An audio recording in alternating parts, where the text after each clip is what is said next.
Thank you, John, and thank you all of Grenada Forum. You folks really represent what I fantasize will happen all across this great land, as a matter of fact, around the world. You've heard a number of speakers in the past that have enlightened you on a variety of subjects. The one tonight, this is very apropos that it be Halloween. This is probably the worst story you've ever heard. I spent a great deal of time trying to not want to believe this. But unfortunately, the evidence is that support not only Cathy OBrien's story, and the other evidence is that Senator John DeCamp from the Nebraska cover-up, Franklin cover-up as it's known, support what you're going to be hearing tonight. In addition to that, there has been a tremendous amount of information that has surfaced over the past really 3 years that has come from people who have been on the front lines. Not only therapists, but we have got generals and colonels from all branches of the military and members of intelligence that have provided us with literally tons of documentation, not only supporting Cathy's story, but thousands of others just like her. Cathy OBrien is not unique. I wish she were, because if she were, I would not be in front of you right tonight, because it would mean that this problem went no further. Unfortunately, that is not the case. What has happened to Cathy OBrien is happening all around the world, and it's happening in daycare centers, it's happening in homes, and not homes of Appalachian people who lack or lack any education or any written language skills, who have been practicing incest for years. This is happening as a result of a very coordinated effort that has come out of the intelligence communities, again, from around the world. My role in all of this is relatively simple, but nevertheless complex. I'm going to give you all a background tonight of about a few minutes of MK Ultra information, and I request that you all write some questions down for us. We cannot take verbals. We will take written questions. You don't have to sign them or put your name down there, and we'll attempt to answer as many as possible. Please make the questions relevant to the subject matter, because I can't, nor can Cathy, discuss what we may surmise are other victims, other than the ones that are the most obvious ones, like Timothy McVeigh. And again, it is not our experience. We have no proof. We only have Mr. McVeigh's admissions and some other information that would support it. But that's an example of our limits. We prefer to answer any and all questions individually, standing up in front of you, because there is no such thing as a bad question. We spent about 5.5 years on the lecture circuit with law enforcement and mental health. Now, that was done to protect us. It was also done to ferret out as much information as we could regarding other survivors, as well as ferreting out information through law enforcement, or I should say cooperative law enforcement, who were like you all. They're free thinkers, and they knew something was going on, but they didn't understand it. I will attempt to give you as much background on myself so that you'll have some understanding of how I was able to do what we've accomplished, Cathy and I. But our main concern, of course, remains the same focus, and that is to get this information out to the populace of this country and all the other countries that are affected, and we don't know of many that aren't, and also to affect Cathy OBrien's institutionalized daughter, Kelly, who, by the way, went into an institution when she was 8 years old, right after I rescued them, and she remains in that institution or a institutionalized setting to this day. I don't know how many of you all can imagine being a child and being raised in a mental institution. But I can assure you it is not a pretty sight, even though Kelly has not been mistreated as she had been prior to going into the institution. External control of the mind is not something new. It's thousands of years old. It's recorded in caves. It's recorded the exact formula for trauma-based mind control in the Egyptian Book of the Dead. Adolf Hitler was particularly interested in mind control, and he assigned his right-hand man, Heinrich Himmler, to do some research, particularly on the families of Northern European multi-generational, sexually abused, psychologically abused, physically abused children. You see, I'm sure each of us understands, those of us that read the Bible and understand its literal interpretation about the sins of the father, understand what multi-generational abuse means. In this case, multi-generational abuse, and that begins, by the way, at birth, involves horrendous sexual and psychological and physical abuse that is put on these children by their caregivers. Well, Adolf Hitler knew pardon me, that these people who are abused become very, very receptive to external control of their mind. They also develop some incredible abilities, like 44 times visual acuity. Now, I know that it doesn't take a rocket scientist, pardon the pun, to figure out how we could use somebody with 44 times the average person's visual acuity. It's called special forces. Special forces individuals are screened very carefully. Now, back when I was working for the Defense Department in a project known as MK Ultra, which was the exact project that Adolf Hitler assigned Himmler to do on multi-generationally abused children, I saw nothing of what Cathy OBrien is reporting. I saw no abuse. What I saw in the prison systems and in the mental institutions were people who had a chance to recover their lives and their mind. I saw things that were very benevolent, and I really and truly believe the information that I was seeing would eventually reduce our prison and our mental institution populations dramatically, because I saw true rehabilitation occur without the use of trauma. Well, I was sworn to secrecy on the things that I witnessed, on the equipment that was developed, and I can assure you that in 1967, all the way up through 1973, when I was involved in this research as a Defense Department subcontractor, the equipment that I saw then was 25 to 30 years ahead of anything known on this planet in the private sector. I don't know if I was even seeing a portion of what was actually available. I don't know if what I was witnessing represented even a small percentage of what was actually occurring. But I was put into that job after months and months and months of psychological examinations because they knew I could keep a secret. I was given a Defense Department clearance. I knew about the Heinrich Himmler studies for Adolf Hitler, and I knew that Adolf Hitler wanted to develop some very serious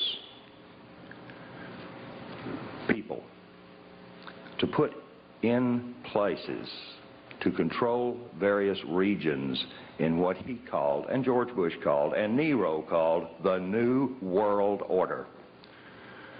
You see, Adolf Hitler was not the first, nor was George Bush, to fantasize about this hideous idea of totalitarian government enslaving an entire globe's through mind manipulation. Now, mind manipulation comes in a lot of forms.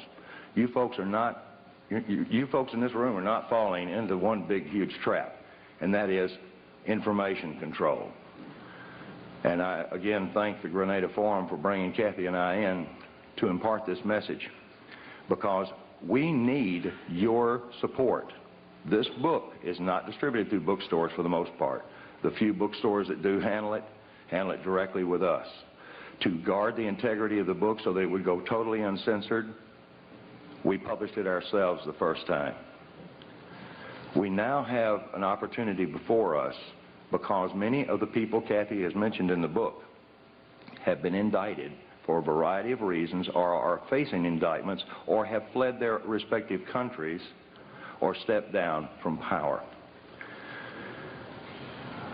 For one simple reason: corruption that they could not cover up. Now, the corruption that we're talking about here goes beyond, I hope, most of you all's limits of experience. It certainly went beyond mine. I had a household that was this is totally alien to. But what Adolf Hitler began in his adamant research on, he had the largest number of human subjects from which to work and do his horror on. And it was even accepted by most of the people in his country that these prisoners of war were indeed to be subjected to anything that he chose that would better his country. Well, MK Ultra took on the same scientist, because in 1947, when the National Security Act was formed, there was a project that was developed called Project Paperclip. There was a few airlines at that time that were cranked up. Capital International Airlines was one of those airlines. I was vice president of Capital Airlines for a period of time. Capital International Airlines. This is very similar to the hat that they wore. By the way, you realize that if we could get these guys to all wear a hat, force them into a uniform, our problems are over. I told Cathy, I said, I don't know how to introduce this information. I said, do we come out here and say that we're the first and second oldest professions? All right, I want to see who laughed. Well, Cathy OBrien certainly is a remarkable person, but I can assure you the prognosis for recovery of someone who has been horribly abused before age 5, before the brain is fully formed, the recovery I should say the level of recovery is very good. These people can lead normal, productive lives, even though they've experienced, in most cases, a lifetime of horrific abuse. That was the thing that surprised me the most. Now, there are a lot of survivors out there. There are a lot of survivors in various levels of recovery. Cathy is, again, the only one that we know of that is vocal, that has written a book, that's been validated, and we haven't been locked up. Now, I want everybody in this room to understand that neither Cathy or I are suicidal. And we just came back from Arkansas, and I want to tell you, Cathy and I were invited over there to spend 4 days with the investigators because they had found one chapter of her book they were actually able to validate. I said, well, give it to me in print. And they said, we can't do that. And I said, well, okay. Can I use this recording? I was only joking. They patted me down before I went in. But no, these people are what I consider friends of yours and mine. Now, if there are any CIA operatives in this room, you don't have to hold up your hand. But I'll tell you where I'm staying, and I want you to come see me alone. Particularly if you're trying to disrupt what we're doing. Because this information that Adolf Hitler was developing, we developed through Project Paperclip. Project Paperclip was the importation of Nazi and fascist scientists into this country after World War II that saturated our universities, saturated our Fortune 500 corporations, saturated NASA. It built NASA. And it has infiltrated every aspect of society with its filth. Filth in child pornography, filth in blood rituals and hideous religious beliefs that involve human sacrifice, anything to traumatize the mind. Some of these, I'm approached by a number of avid researchers that say, well, this is Satan behind it. Well, I want to tell you, these are people behind it, because I worked for the airline that brought these folks in. I had no idea what I was involved in, but I was recruited by Capital International Airways for the purposes that I could keep my mouth shut, and I worked on a need-to-know basis. Most operatives do not know who they're working for. There are over 86,000 of them in this country. Now you divide that by 50 and see what you come up with. This place is crawling with Big Brother. The KGB never had that many functioning operatives in high levels as we do in this country. 1984, George Orwell's book, really was a grim prophecy that has come true. Most people are saying, we got to stop this New World Order from taking over. It's already here. We're in it. Now let's understand who the players are and some of their tools. Mind control, whether it be trauma-based mind control to develop a totally robotic human being, is one type. Fortunately, it requires a great deal of horrible trauma that somebody's got to put on to these people. And it requires something more than just pushing a button on a console. There is equipment available now that we cannot protect ourselves from. And the amazing part about this equipment is it's available to everyone in this room. I don't quite understand the philosophy about making pain field generators and another device called an MDD-1, which uses a dual coil electromagnetic pulse system, which affects our cerebral cortex. Stops logical thought. You couldn't balance your checkbook if one of these things were turned on, nor could you think to turn it off. Any more than Cathy OBrien could have thought to have walked away from her victimization. This is not the beaten wife syndrome. This has nothing to do with an economic situation. This has something to do with robotic mind control. There are tons and tons of documents. Tranceformation of America is a book. Our book, an autobiography, Cathy's autobiography. I wrote the first 4 or 5 chapters to give you a briefing. But what this book contains is her life, that which we can validate. When this book was printed, we had over 27,000 documents. 27,000 documents fit into 5 file cabinets. We now have over 3 tons of paperwork. General Russell Bowen recently, I won't say fled, he doesn't like that, I'm sure. General Russell Bowen, who was one of the originators, and he's set up Operation Watchtower, the CIA's drug op. By the way, how many of you believe that the Central Intelligence Agency is the world's largest drug dealer? Can I see? Okay. So that makes our country the largest drug dealer on the face of the earth. And I resent this. I know now why the intelligence community did not want me for an officer. I know now why I was not privy to some of the stuff that I am now, unfortunately, very privy to. Because I think I'd have blown the whistle on them. There's a lot of whistleblowers out here now, and you folks are getting to hear them. You've been hearing them for years. This is one of the longest, oldest running groups that I'm aware of. I see a lot of familiar faces out there. And I see some people that, if they were in my position, would do exactly the same thing Cathy and I have had to do. I'm not into this. I was hired because I could keep secrets. This is against my programming. But I can assure you of this. It would be against God and everything that I am if I didn't get up here and talk and present Cathy OBrien so that she can present her story.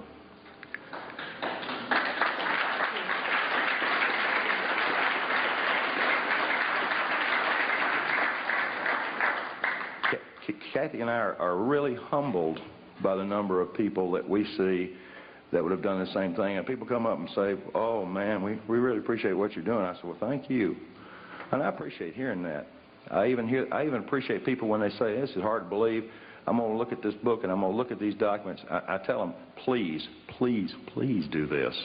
Look in the back of our book and you'll get a thumbnail sketch of some books that you can get that are written by doctors, intelligence officers, and a number of other concerned professionals who present the elements of what Cathy experienced.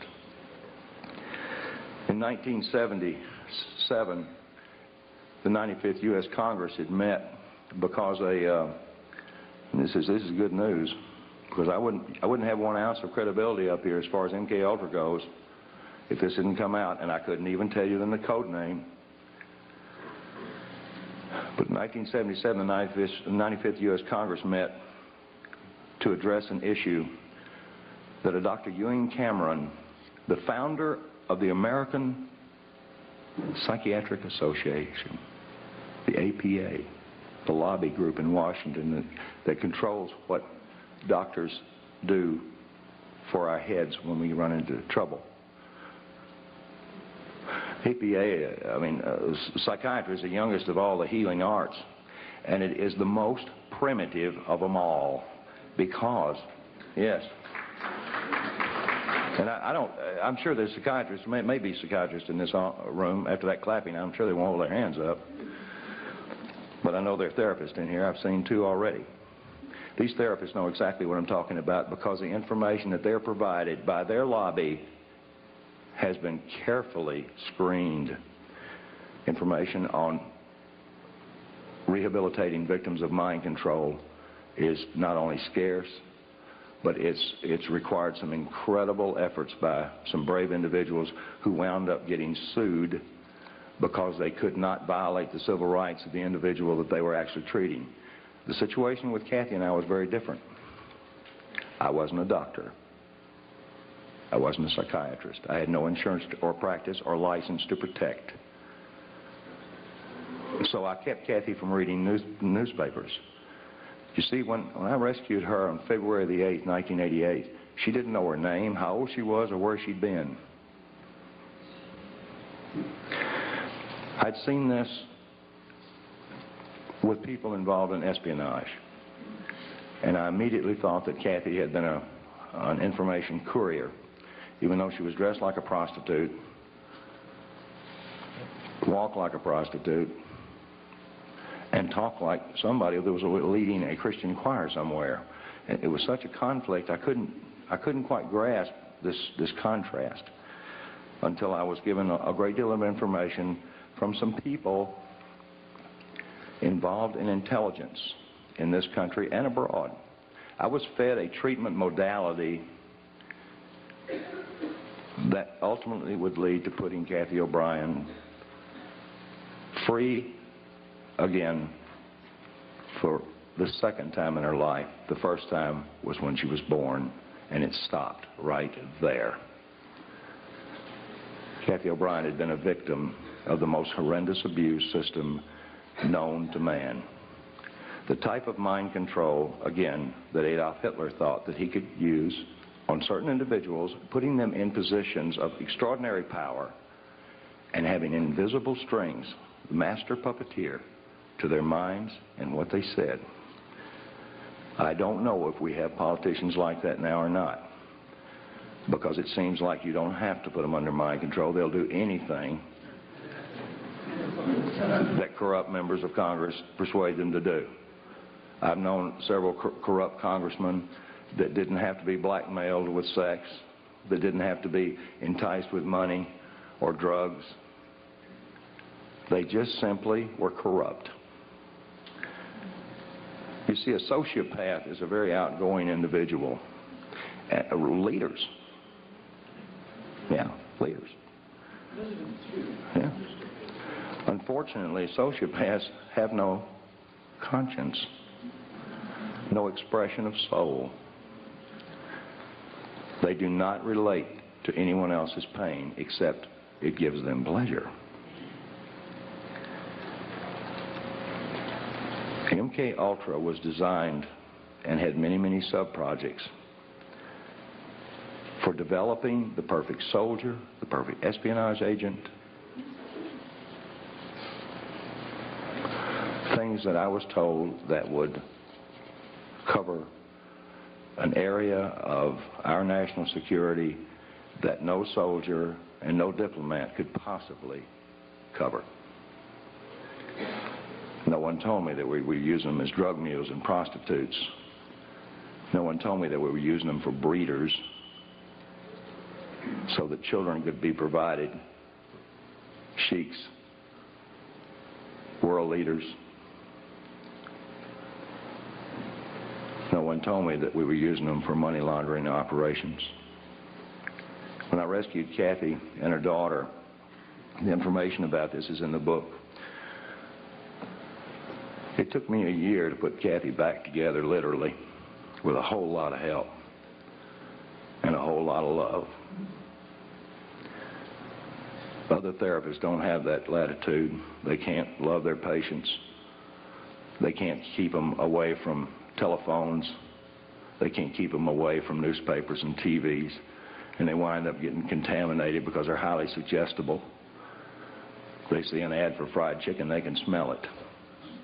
Now, I dreamed as an ad man to be able to produce ads like that.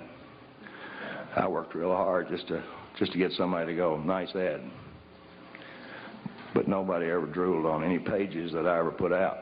And I used subliminal, I used a form of neurolinguistics. Those of you who do not know about NLP should learn. Tony Robbins is an advocate of NLP, and he teaches. As a matter of fact, he taught George Bush and he taught Bill Clinton. And there's nothing wrong with Tony Robbins. He's not a bad guy. He's a smart businessman. And any smart businessman these days knows the value of neurolinguistics, or the language of the unconscious. I always call it the language of the subconscious, and I'm getting outvoted by all the mental health people. They're saying, that's not right. Unconscious. Well, to me, it's the subconscious. But the language of the subconscious provided me the codes, keys, and triggers to unlock all the rest of the doors in Cathy's mind that pertain specifically to her abuse. It gave me information like bank account numbers first.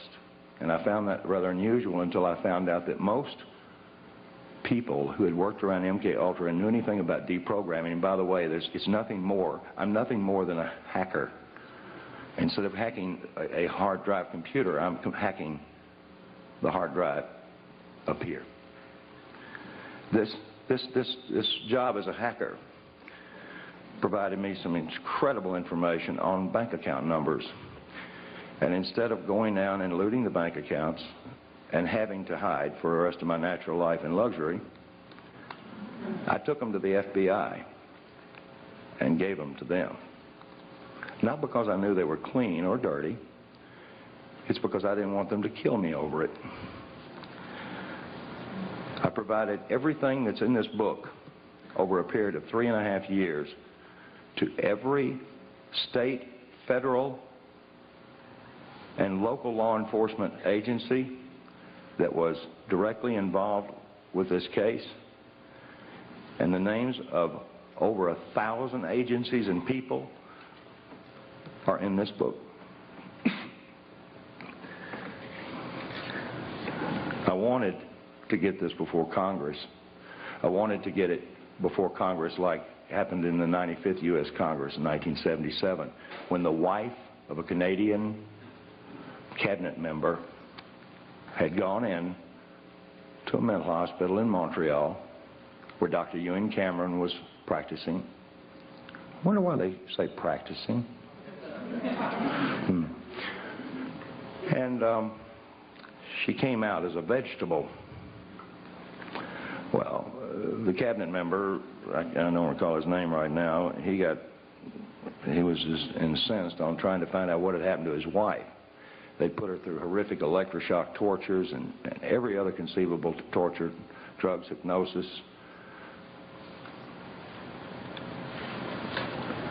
Unfortunately, many others were involved in Dr. Ewan Cameron, the founder of the APA's experiments. Some of those recovered ones, I'm in touch with 2 of them, and these people are highly functional and most likely will be doing the same thing we're doing. One of them will be in the very near future. I don't know of any in this country that have recovered to the point where Cathy OBrien has, because no doctor can dedicate 16 to 18 hours a day, day in, day out, 7 days a week, and violate every civil right that they've got and get away with it legally. Nor can they have their patients legally go into the safes or safe of their handlers and pull out their diaries. Ooh. By the way, in one of the diaries, it's got Bill Clinton's home phone number. It's got Dick Thornburg on a coke deal for $20,000. And the list goes on. This is a small group, gang. I suppose, if you consider the population of the United States, it's so fractional, these bad guys that are in control of all of us, it's so fractional that we wonder what on earth could they be doing. People wonder how does Clinton survive all of these attacks against him? How did George Bush survive the attacks against him? Well, he didn't. He went out of office, but I don't believe anything changed. I believe the guy that he had for his replacement did exactly what he wanted to do, like start out with NAFTA and GATT. We're, as David Icke so eloquently said, a one-party system. There are ways to change that, and there are a number of people that are making some very positive efforts in that direction. But that's their job.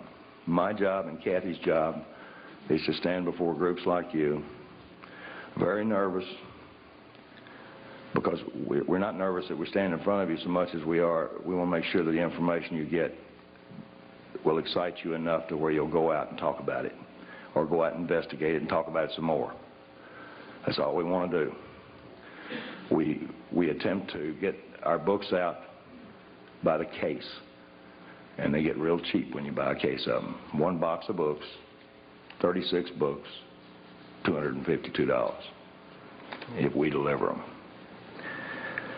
This book is information. It is truth, and it is truth that will set us free.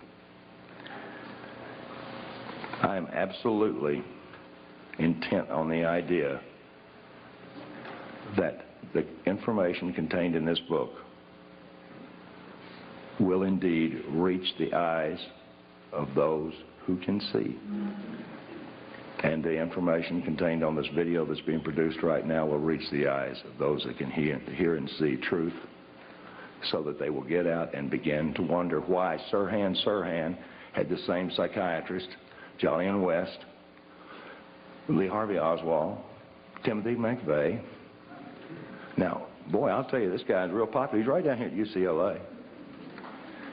He was also the first person to call me on my unlisted, unpublished, fake name telephone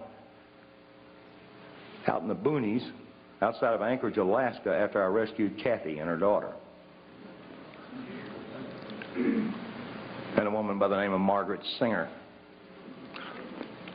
who may be a friend of one or two of y'all out there, but I don't miss a chance to bring out the fact that she was the one that sent another character in on us up there. I wasn't I wasn't connected well enough to be told not to do anything on my own. And at the time, I was absolutely out of my mind from hearing this stuff. I was suffering from what is known as post-traumatic stress disorder. I was shell-shocked after hearing what Cathy and Kelly were showing me, and then or telling me, and I was showing this information to members of the intelligence community and members of U.S. Customs and other branches of federal law enforcement who validated it for me. Thank you. I apologize to everybody that buys our book and reads it, because I tried to make my portion of it informative enough to where it wouldn't hurt you. And I told Cathy that she had to include enough detail in the book, such as the anatomical details of her alleged abusers, so that we could get them into court and make them drop their pants.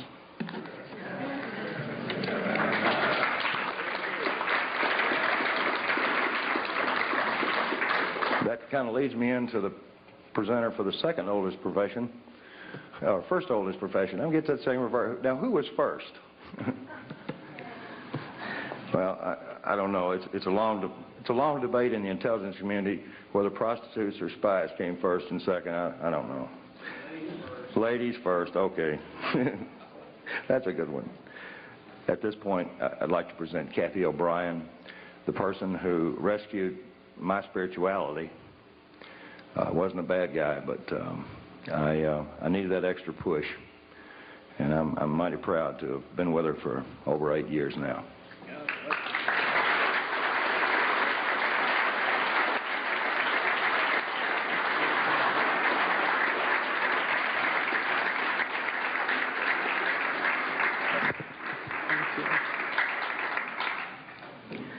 I want to thank each and every one of you for coming out here tonight to arm yourselves with knowledge about a tool that's being covertly used to usher in what Adolf Hitler and George Bush termed New World Order, and that's mind control. I've enjoyed talking with quite a few of you earlier this evening pertaining to how mind control has affected some of you or some of your loved ones. Mind control is very prevalent in this country and around the world. These criminals that are in control of our country operate on the philosophy that secret knowledge equals power. Many government secrets and personal reputations were staked on the belief that I could not be deprogrammed to remember those things that I was supposed to forget. They were wrong. For as intelligent as these perpetrators are, they're limited in their thinking by their own immorality. They don't have wisdom. They don't think deep. And they never considered the strength of the human spirit. They never considered what would happen when a good man like Mark Phillips gained knowledge of their secrets and used them to restore a mind rather than control one. I know that I'm extremely fortunate to have survived my CIA, MK Ultra, White House, Pentagon level, trauma-based mind control victimization. Now that I'm in control of my own mind and ultimately my free will, I'm telling everything that I witnessed and saw and heard and photographically recorded behind the scenes of this New World Order effort. By telling their secrets, their power is eroding.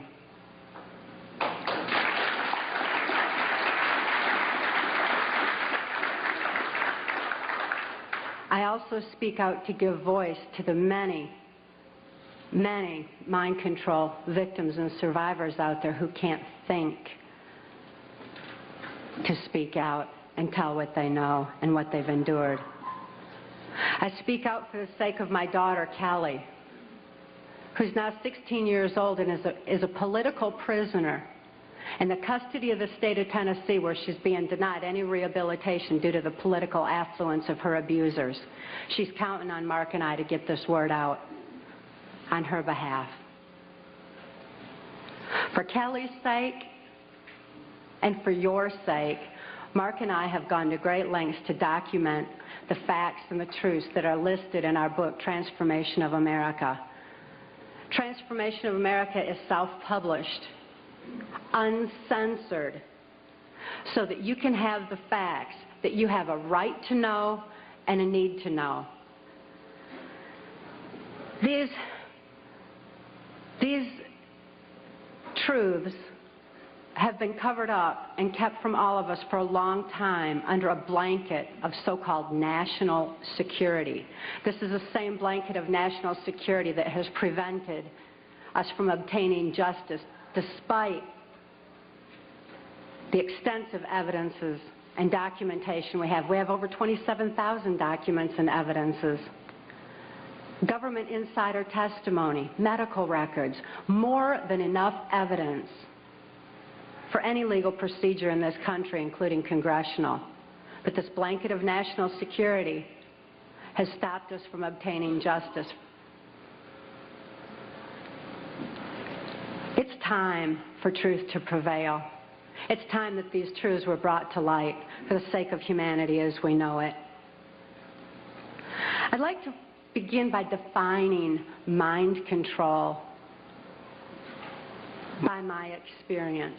I realized that my experience was extreme, that the extensive, total robotic, absolute mind control I endured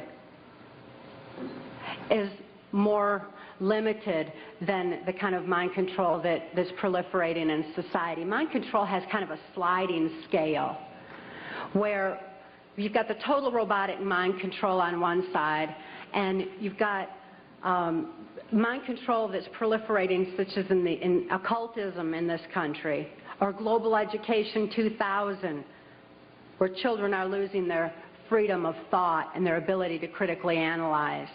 There's so many different aspects of society that are affected by mind control in varying degrees. It's imperative that this information get out.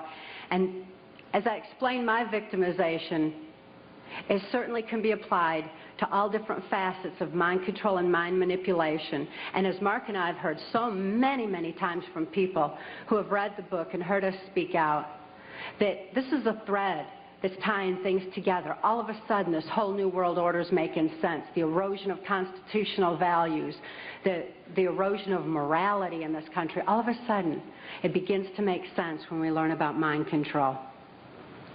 I was born in 1957 in Muskegon, Michigan, to a multi-generational incest-based family. This means my father was sexually abused as a child, my mother was sexually abused as a child, and they were sexually abusing me. My father sexually abused me as far back as I can remember, and I've often heard him state that he began substituting his penis for my mother's nipple while I was still an infant.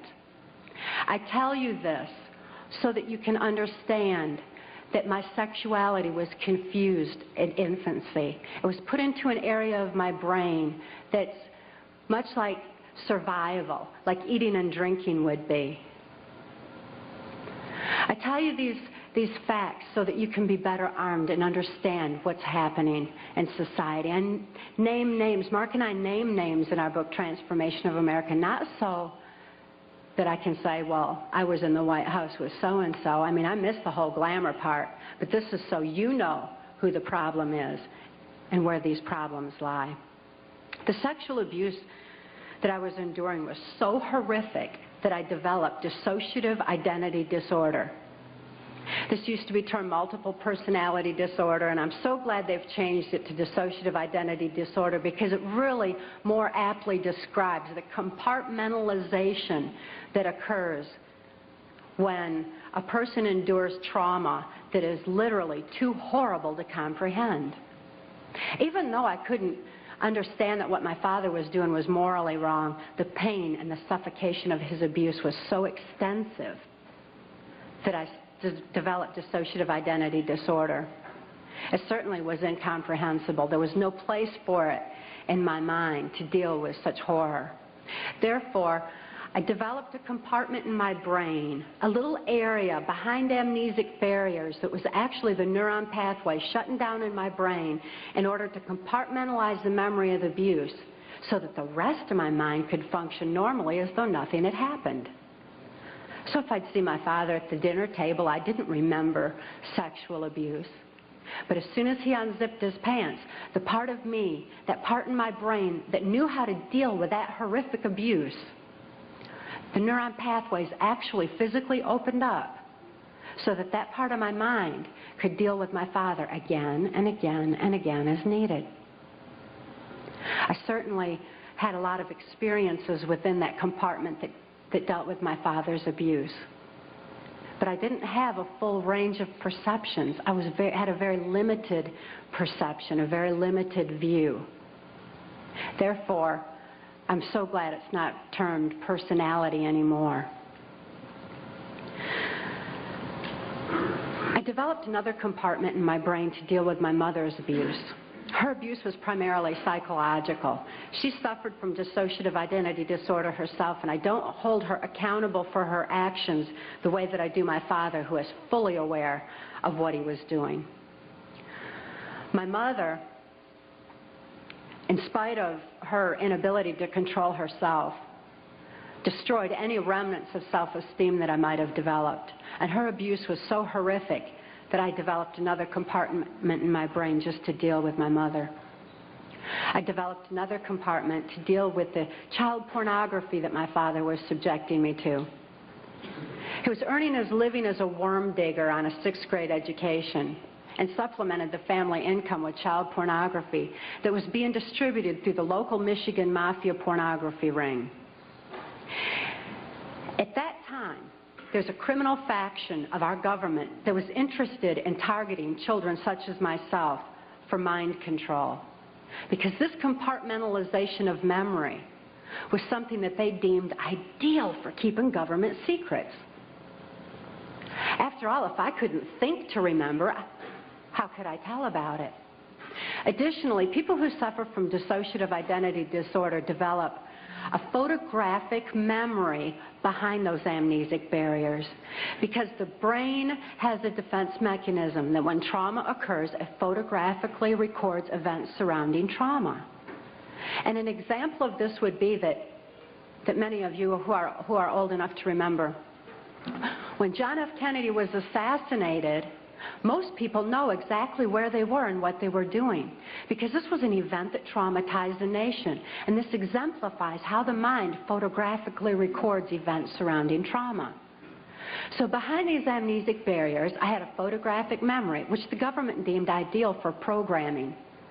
That way I could deliver messages to and from government leaders, or in my case, also drug lords, who were involved in funding the black budget and funding the New World Order controls. They're interested in programming me so that I would deliver the messages verbatim.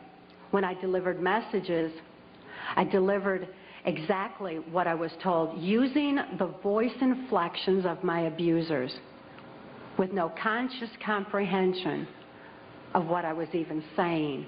It was just a tape recorder just parroting out exactly what I'd been told. Another aspect that the government was interested in is that as a dissociative identity disordered person, I had no concept of time, because I was going from compartment to compartment of my brain with no memory of what had happened before. Therefore, I had no ability to even keep track of time, and a concept of it was just absolutely impossible. And it also makes for, if I didn't know what I was doing earlier, I wouldn't know to be tired while I was overdoing something else. Therefore, a person who suffered from dissociative identity disorder had extensive physical endurance, just superhuman strength and ability to keep going and going and going and going. Dissociative identity disorder persons also develop 44 times visual acuity. Very often that's why you see them wide-eyed with the whites around their eyes, because they're actually taking in more of their surroundings than the average person. 44 times more detail than the average person sees. That certainly makes them perfect marksmen for mercenary operations or for intelligence in different areas that the government was interested in developing mind control. a chosen one or a prime candidate for mind control because of the sexual abuse that I had endured. My sexuality had been enhanced. Therefore, I was used as a sex slave and also delivered messages to and from these government leaders. At that time, because a government, this criminal faction of our government, was so interested in dissociative identity disordered persons, they knew that any child that was subjected to child pornography had to have endured trauma so horrible that they had to be suffering from that disorder. Therefore, this criminal faction of our government sanctioned this child pornography ring so that they could identify and target children such as myself for the project. At that time, the politician, local Michigan mafia politician, the politician who was protecting this Michigan mafia pornography ring was a guy named Gerald Ford. This is the same Gerald Ford that went on to become the first unelected president of the United States. Gerald Ford, I never perceived his political affluence. I only perceived him as another abuser like my father, because Gerald Ford also sexually abused me as a child and sexually abused me right on through my mind control victimization until Mark rescued my daughter Kelly and I in 1988. Gerald Ford is not a pedophile per se. He's what I refer to as trisexual. He'll try anything. Any age, anybody, anytime, anywhere, just as long as he had control.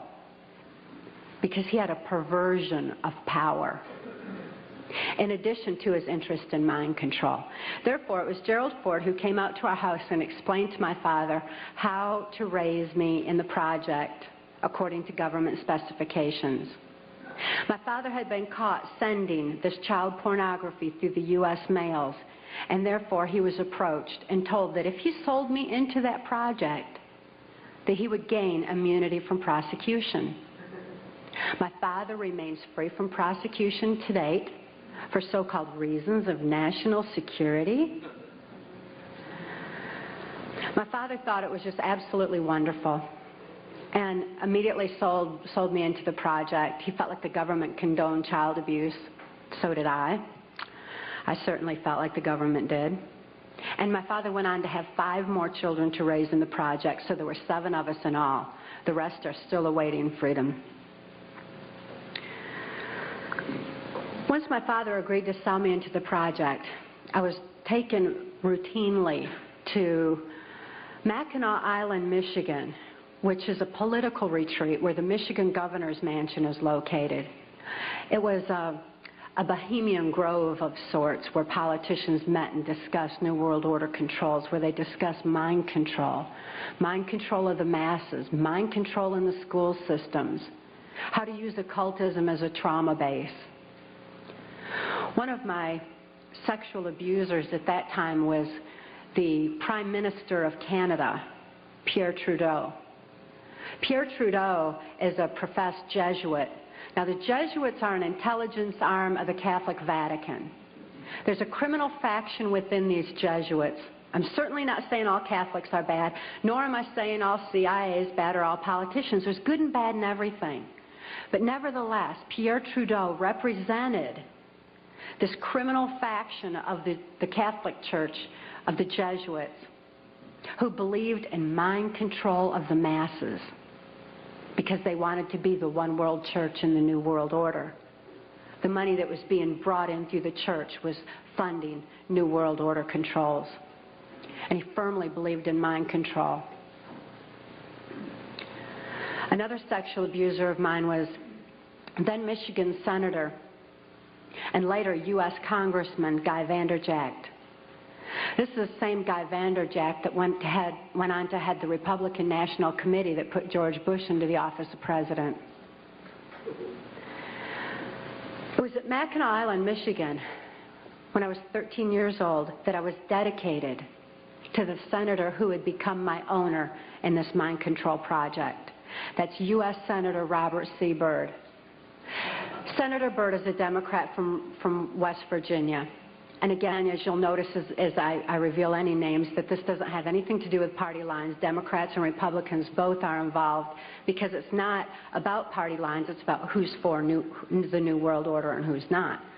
Nevertheless, Senator Byrd had been in office as I've been alive. He's still in office today.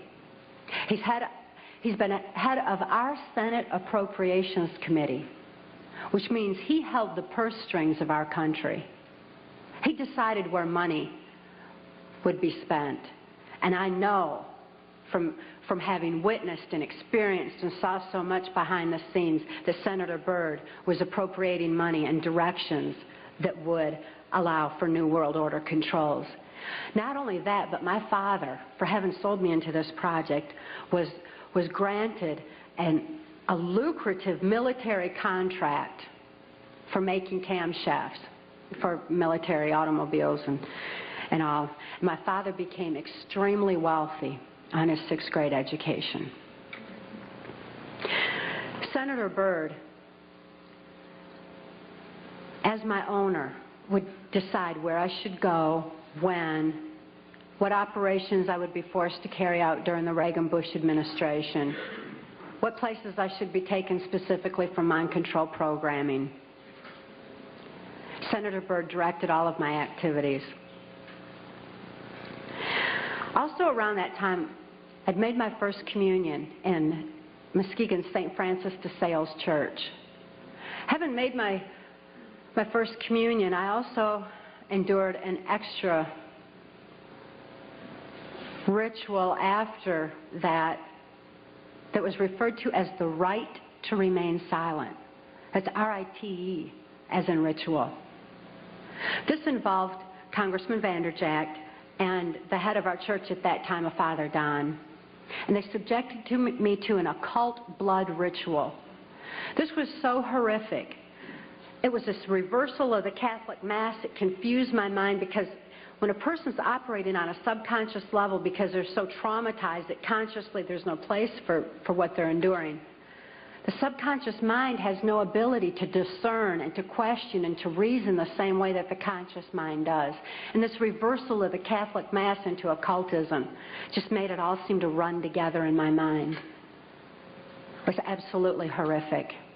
This blood ritual was so horrible that my mind readily accepted the mind manipulation that I endured afterwards, a hypnotic language, the neuro-linguistic programming, mind-controlled programming, that actually changed the way that my brain was functioning. So that, you know that part of my brain that I said would open up to deal with my father's abuse again and again? They changed that so that they decided when, where, and how that particular compartment of my brain would be opened and accessed. And they replaced the triggering mechanism with hypnotic codes, keys, and triggers, hand signals.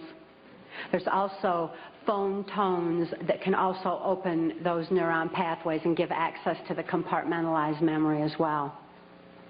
But they replaced that at that time. And this was with this right to remain silent. I also had a silence in my head after that, because up until that time, I heard, it was just my own voice, but I heard my voice arguing back and forth with all these different perceptions and from the different compartments in order that I could formulate some kind of a decision about things. I remember before the right to remain silent that I had some free thoughts of my own, and I had hoped for a place in the world where people didn't abuse each other. I'd hoped to have 10 children that I knew would be at least 10 children in this world that weren't abused. I'd hoped for those things, but with the right to remain silent, I lost my capacity, my ability for free will thinking. I lost my ability to even hope anymore. I lost all free will entirely. This right to remain silent silenced this argument that always went on in my head, and instead, all I ever heard from that point on was the voices of my abusers directing me, telling me exactly what it was I was supposed to do. I could only robotically follow those instructions and carry them out. By the time By the time I was ready for high school, Senator Byrd ordered that I be sent to Muskegon Catholic Central High School. At that time, there was an enormous emergence of information. The Catholics had long since learned the effects of trauma on the human mind. They'd learned it and kept records of it for so many years, with such things as the Spanish Inquisition and other aspects where people who didn't follow the belief systems were wiped out. The Crusaders had also recorded a great deal of information pertaining to trauma on the human mind. This information was being merged with the Hitler-Himmler research that the CIA had taken and had been advancing on. The combination of the merging of the information was very powerful. And Muskegon Catholic Central was a place where this information was being brought together. It was at Catholic Central that the very basis, the very groundwork for Global Education 2000 was being implemented. This is Goals 2000, outcome-based education. There's many different names for the program that's being implemented in our school systems. It's being forced on our children by the federal government. Global Education 2000 was designed to increase our children's learning capacity while decreasing their ability to critically analyze. That way they would just readily accept whatever they were told without any question and just take all the information in. At Catholic Central, I got straight A's. I did really good in school because I was photographically recording everything in class. I endured occult ritual in the school chapel, as did numerous other students in the school. I certainly wasn't the only one.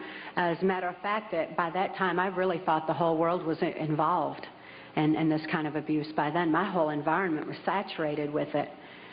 This occultism, this trauma, created the photographic recording of all that I learned in school. Of course, I had no ability to critically analyze it or to creatively use it in any way, but the information was sure in there. It was while I was at Catholic Central that Gerald Ford went into the office of president. I had been conditioned by that time to believe that I had no place to run and no place to hide. This is a phrase that's used to lock in mind control victims of varying levels. There's no place to run, no place to hide. We're watching you. I certainly felt like I had no place to run and no place to hide. Who would I turn to? I couldn't turn to my parents. I couldn't turn to my church. Couldn't turn to my school. Couldn't turn to the local politicians. And now I couldn't even turn to the President of the United States. I truly felt locked in, which is exactly what they wanted for total control of my mind. Of course, since then, I've learned otherwise, and Mark wisely taught me while I was in the deprogramming process that I did have a place to run, so right at them. And I had no need to hide. Obviously, they do, by the way. They're covering up all their acts with the national security blanket. After I graduated from high school, Senator Byrd ordered that I be transferred to Nashville, Tennessee. Nashville, Tennessee was heavily involved in mind control at that time through the country music industry, and above all, the proliferation of CIA cocaine operations within the country music industry were already in full swing. The political corruption in Tennessee was just all the way to the top. The country music industry provided a cover for mind-controlled slaves like myself to be taken around the country to the various places as designated, and also to distribute and deliver the large quantities of CIA cocaine that was coming into the country. It was my experience that the CIA's so-called war on drugs is no more than the CIA eliminating their competition as they take over the drug industry worldwide.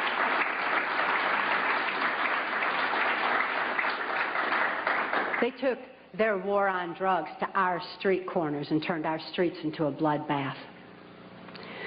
The country music industry provided the cover for distributing the cocaine, so Senator Byrd wanted me to be within the country music industry. Besides that, he fancied himself an entertainer of sorts, and he fiddled on the Grand Ole Opry from time to time. When I was first sent to Nashville, he was playing on the Opry that night, and he had a musician behind him, a guy named Wayne Cox. Wayne Cox later told me that playing music behind Senator Byrd wasn't the only way that he backed him, but that he backed him politically as well. After the Opry that night, I endured an occult ritual again. Occultism is oftentimes used as a trauma base for mind control. Who can comprehend that kind of a trauma? Blood ritual is absolutely horrible, and it's a perfect trauma base for mind control, for the compartmentalization of memory. I witnessed Wayne Cox murder a railroad bum down at Nashville's Union Station. It was abandoned at that time, and there were bums around, and he shot him right between the eyes and cut off both of his hands, which was Cox's MO for murder.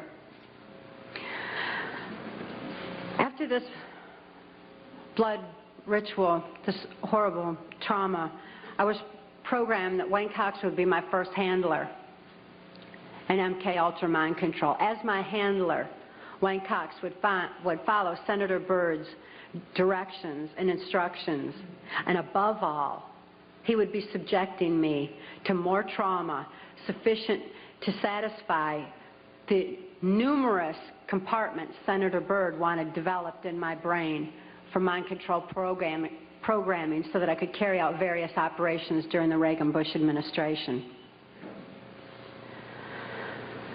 I endured numerous occult rituals after that. Wayne Cox at that time was working directly under the direction of Louisiana Senator J. Bennett Johnston, and he took me to his hometown in Chatham, Louisiana.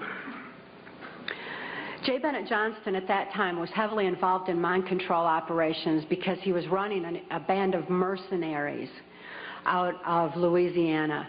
At that time, this band of mercenaries were going in and out of South America. There was a lot of arms deals going on. There was, and most importantly, when the airplanes would fly these guys down to South America, they would come back full of cocaine, which was being distributed on our streets. Wayne Cox was triggering these mercenaries into operation by showing them a severed hand from another one of his victims, which re-traumatized them into the occult ritual that they had already endured and accessed a specific compartment of their brain.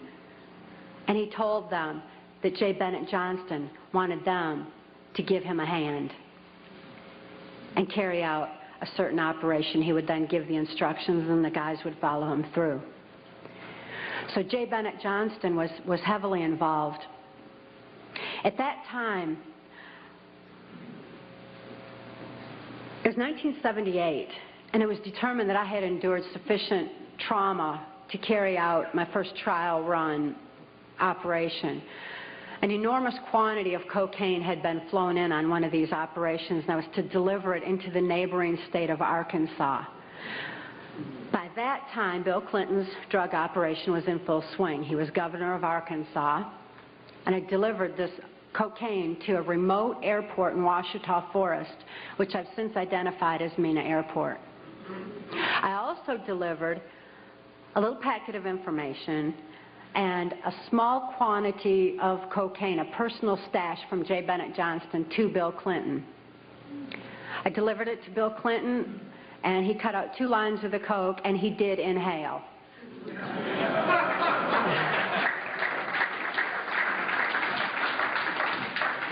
That certainly wasn't the only time I saw Bill Clinton using cocaine.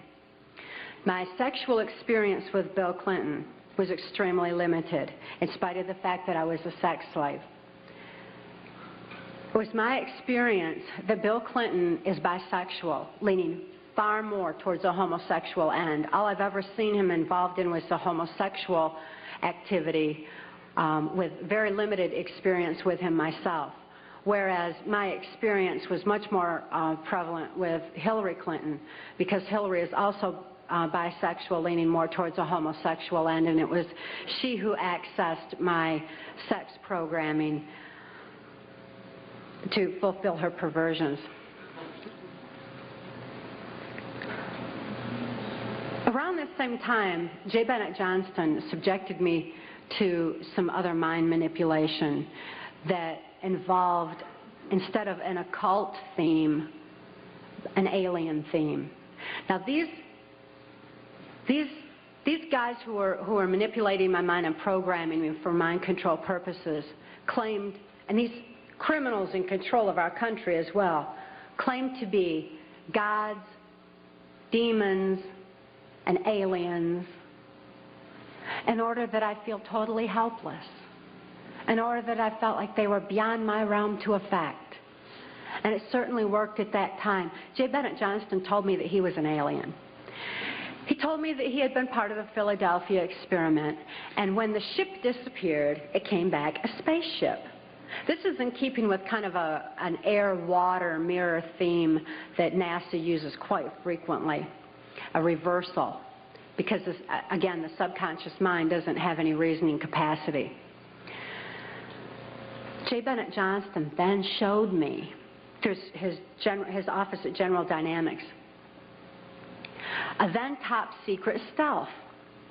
Here was this triangular stealth that wasn't in any of the school books, wasn't being talked about anywhere, wasn't out in the newspapers or anything else. It was being withheld. It was still a top secret weapon system. But I saw this triangular stealth. It looked like a spaceship to me. I'd never seen anything like that. And everything that J. Bennett Johnston was doing and he was involved in certainly was alien to me. So it was easy for me to accept the idea that what was happening was in fact being perpetrated by aliens. I'm not saying that there's no such thing as aliens. That would be foolish for me to even say anything like that at all. But what I am saying is that it was my experience that these were people claiming to be aliens. If there's a reality out there pertaining to any alien influence, we need to sort out the government misinformation and disinformation and mind manipulation techniques that they're using. I know for a fact that the plan is to make all of us feel totally helpless, that what's happening is beyond our realm to affect because we've been taken over by aliens, that our Independence Day is dawning. So beware of that.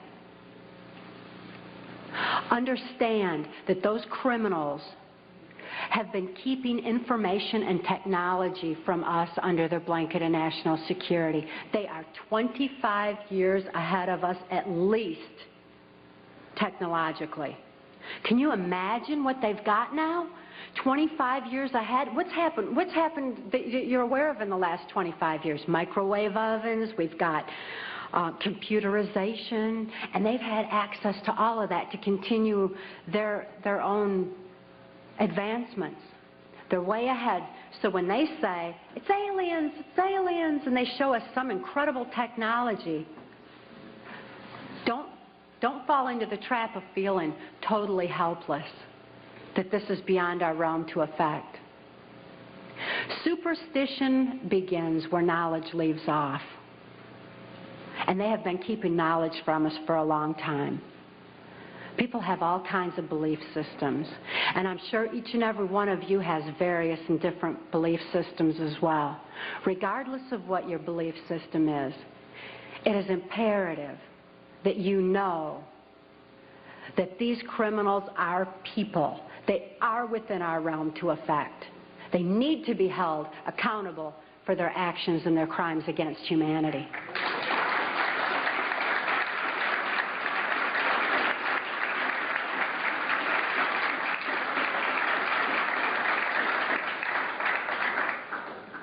It was 1980 and my daughter Kelly was born. She was born directly into the MK Ultra Mind Control Project on a much higher level, a more sophisticated technological level than I was subjected to. In addition to trauma, she was subjected to harmonic mind control programming on NASA installations literally since birth, before her brain even had a chance to form. As soon as Kelly was born, Senator Byrd figured I'd been traumatized enough by that time and ordered that we be transferred back to Nashville, Tennessee to carry out operations during the Reagan administration. By being within the country music industry, we had a second handler. His name was Alex Houston. Alex Houston is a ventriloquist, stage hypnotist in the country music industry. Above all, he carries out criminal covert CIA operations that fund the black budget, and this certainly included bringing in large quantities of cocaine and distributing them through the United States, Canada. He was working at that time and provided a cover for me to be taken throughout the United States, Canada, Mexico, and the Caribbean for these criminal covert operations. As my handler, he took me to various military and NASA installations for mind control programming for specific operations that I was forced to participate in. These operations that I won't have time to get into tonight are detailed in our book, Tranceformation of America. And they involve such leaders as the President of Mexico at that time, De La Madrid, and Vice President Salinas. It was my experience that in 1984, there's a CIA trauma base, near-death trauma center that's located in Lampe, Missouri. It's called the Swiss Villa Amphitheater. And they bring certain involved country music acts in to bring large quantities of cocaine or bring the cocaine out for distribution, because Lampe, Missouri is just across the Arkansas line and is very much a part of Bill Clinton's cocaine operation. And it was in full swing at that time. It's also interesting to note that this Lampe, Missouri operation is where the country music industry was more conveniently relocated, you know, right there in Branson, so that it would be closer to Clinton's cocaine operations. Lampe, Missouri was a place where I heard George Bush and Bill Clinton talking. From the point of view I had, they certainly were friends, and they didn't recognize any party lines between them. That's something for the, you know, a smoke and mirrors illusion for the public. It's not something they adhere to, because they had exactly the same agenda, and that was for bringing in this new world order. I heard George Bush talking at that time. He was talking to Bill Clinton, and I've since photographically recorded it and wrote it verbatim in our book, that when the American people became disillusioned with Republicans leading them into the New World Order, that Bill Clinton, as a Democrat, was going to be put into the office of president. This was decided in 1984. Actually, I'd heard about it even prior to that, but that, as of 1984, they were already discussing it as an absolute fact. It was also discussed in the groundwork for NAFTA that by the time George Bush went into the office of president, that Salinas was going to become president of Mexico, and they together would be bringing in the NAFTA, which was the beginning of New World Order controls. I was forced to participate in the criminal groundwork for NAFTA, the opening of the Juarez-Mexican border to the free trade of drugs, and free trade of our nation's children. It's absolutely appalling, the criminal roots of NAFTA. Again, this is detailed in the book. But it's interesting to note that these political moves had already been decided way back when. And as I deprogrammed, and as I was, it was really something to me to find out people didn't know about this stuff. I mean, it was so obvious to me. I didn't realize that people were unaware and had bought into some kind of smoke and mirrors illusions of what was going on, and never thought to look behind the scenes to what was really going on. But I understand good people don't think that way. They don't have criminal minds. They don't think to look for that kind of criminal activity. Just like these guys are limited in their thinking by immorality, good people are kind of blinded from that kind of criminal activity until their eyes are open to truth. But this criminal activity that was going on at that time. The people that were involved were following directions from George Bush. I don't purport to know it all. I don't purport to know that George Bush is at the very top of all this, but he is as high up as I knew. It was my experience that Ronald Reagan answered to George Bush, not robotically, not under mind control, but willingly, because George Bush was respected for what he knew about bringing in the New World Order. Consider his past. George Bush first began with the United Nations. Then he went on to head our CIA. Then he ran our country through 3 administrations that I'm aware of, the Reagan administration, his administration, and the Clinton administration, because Reagan and Clinton both answered to him.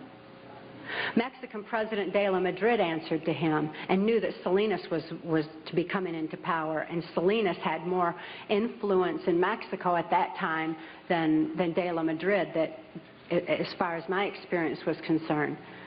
Also, Saudi Arabian King Fahd followed orders from George Bush, as did the Prime Minister of Canada, Brian Mulroney.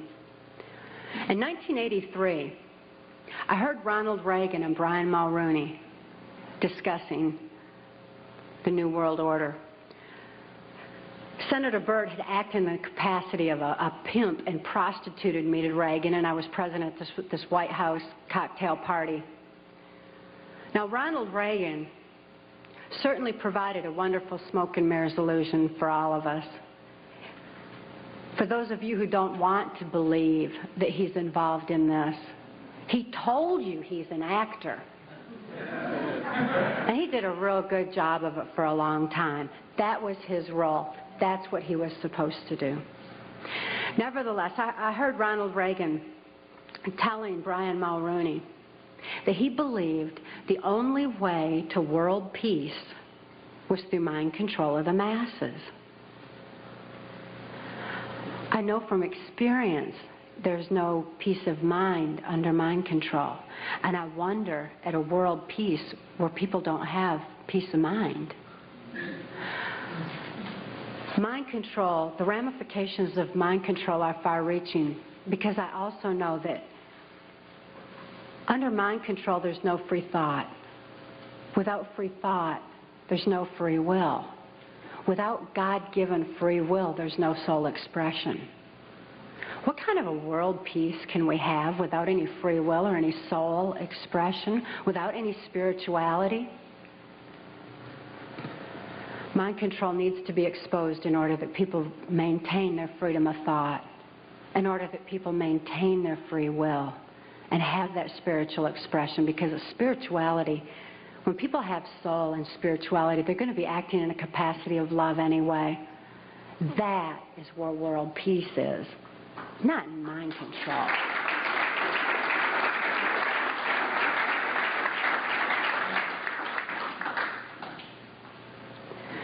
By 1988, I'd been forced to participate in numerous operations against my will, all of which I certainly would never have done. I guess if I had had any part of me that was willing to do anything like that, mind control would not have been necessary. I'm appalled at what I was forced to participate in, but I am relieved that this information is getting out, that people are passing the book Tranceformation of America hand in hand, hand to hand, so that hand in hand we can take back our country. This information is information that you have a right to know and a need to know, and their controlled medias are not going to suppress truth. Truth prevails.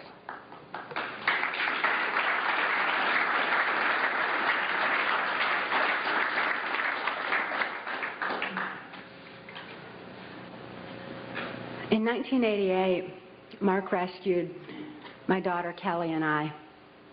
We couldn't think to escape. I couldn't think to save my daughter any more than I could think to save myself.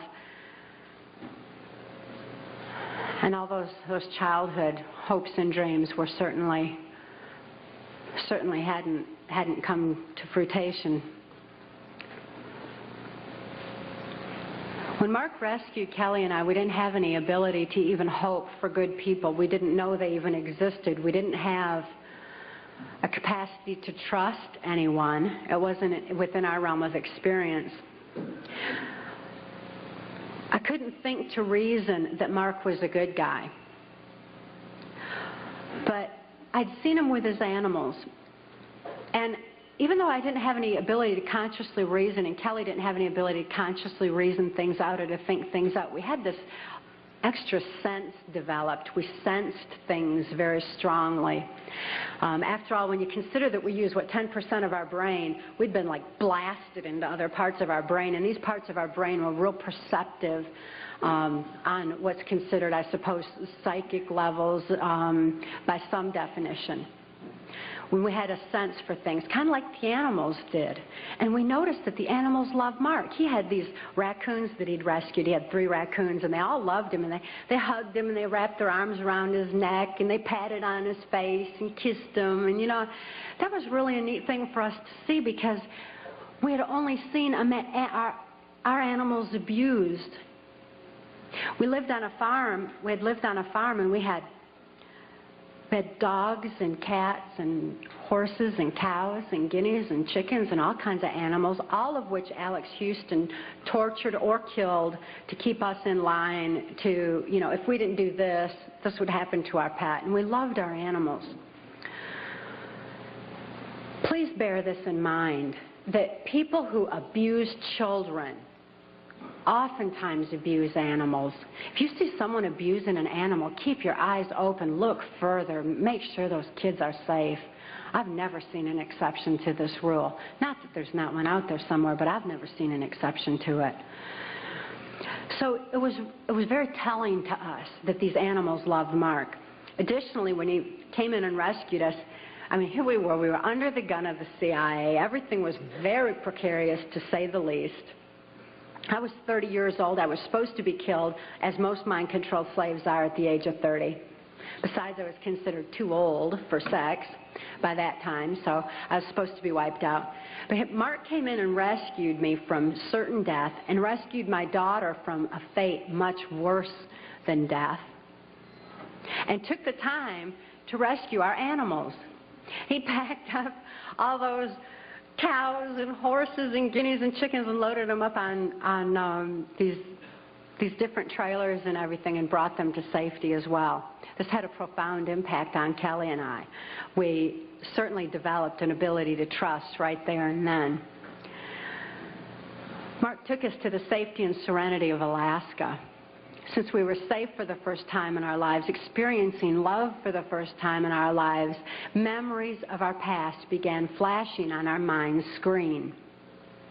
As these memories flashed, and I started to remember what had happened to me and to my daughter, particularly during the Reagan-Bush administration, I became enraged. I was enraged at what my daughter had been through, the tortures I'd endured, and what the plan was for humanity as a whole. I'd have been blinded by that rage, immobilized by that rage, if it weren't for Mark's wisdom in telling me that the best revenge is total recovery. Because through total recovery, by photographically recording all those events, I could expose these people for exactly what they are, for what their plans are, for what I witnessed behind the New World Order. Be able to get help for my daughter, who was in desperate need of help at that particular time. So I began writing out my memories. By writing out my memories, I used a different part of my brain than verbalizing. It bypasses emotion. Bypassing emotion was very necessary for logically making the incomprehensible comprehensible, for understanding and grasping what had happened to us and what could be done with that information. Kelly was not so fortunate. Because of the harmonic programming that she'd endured, remembering the traumas and deprogramming the program did not allow her access to all parts of her brain as it did me. She still needed some technological equipment to help her recover. She needed to actually have those neuron pathways vibrated back open with harmonic equipment. Therefore, she went into Humana Hospital in Anchorage, Alaska, in an intensive care unit. She suffered horribly at that time and responded only to some psychological intervention and not to any conventional medications. Kelly was actually suffering respiratory failure because mind control has advanced to the point where they know the ins and outs of the brain and the mind so well that they know how to program not only the subconscious but to go into the primitive mind, the very area of our mind where blinking, breathing, and circulatory, heartbeat, all that is regulated. And they could go in there and put death programs in place. In my daughter's case, it was respiratory failure, so that in the event that she ever had cause to remember, which they never expected could happen, but in espionage, that can happen. We've heard of that, where the brainwashed and where they have the memory access. So they wouldn't have to take the old cyanide pill anymore like they used to, like spies used to. Instead, they would just simply go into respiratory failure, circulatory failure, and no information would be released at all. There was no chance of the information getting out that way. Since my daughter was being raised to be, was genetically and mind controlled, being brought up to be in espionage, she had that program in place and it went into effect. Because of the medical attention that she needed, she became quickly thrust into the illegal and immoral custody of the state of Tennessee, where she remains today. The violations of laws and rights that proliferated in her so-called legal case were extensive. We had one clean district attorney that went in and told the judge that he was violating constitutional rights and human rights in my daughter's case, and cited law after law after law, and the judge interrupted him and said, but laws do not apply in this case for reasons of national security. This certainly raises a question. What does national security have to do with a documented, validated, and proven rape and molestation of a child's mind and body?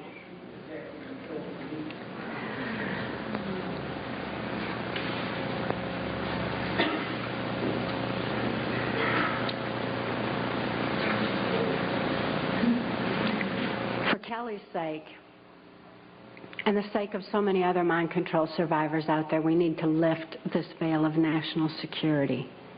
We need to repeal the 1947 National Security Act.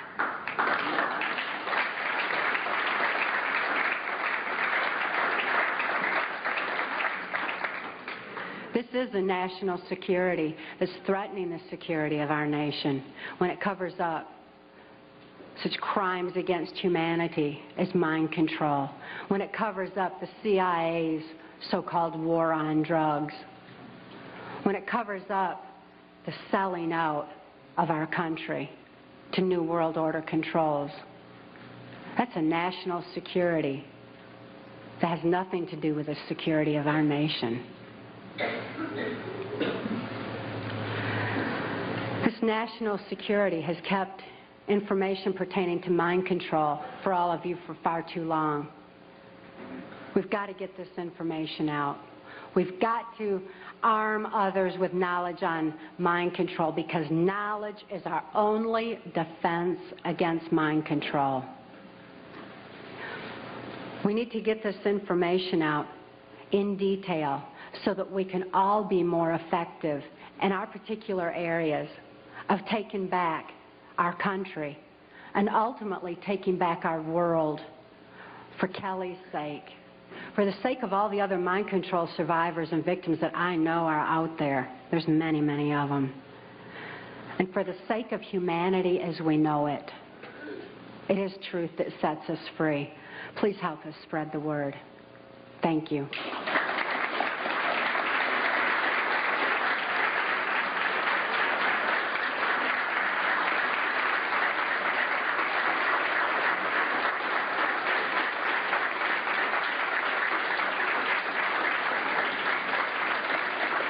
Thank you all.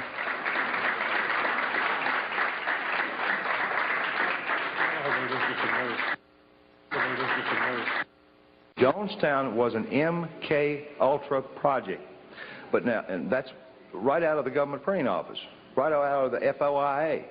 You can get this information just like I did, and you can look in the book, and you will see government headings from the Freedom of Information Act government printing office of various investigations done by Congress, the 93rd Congress, the 95th Congress, and so on and so forth.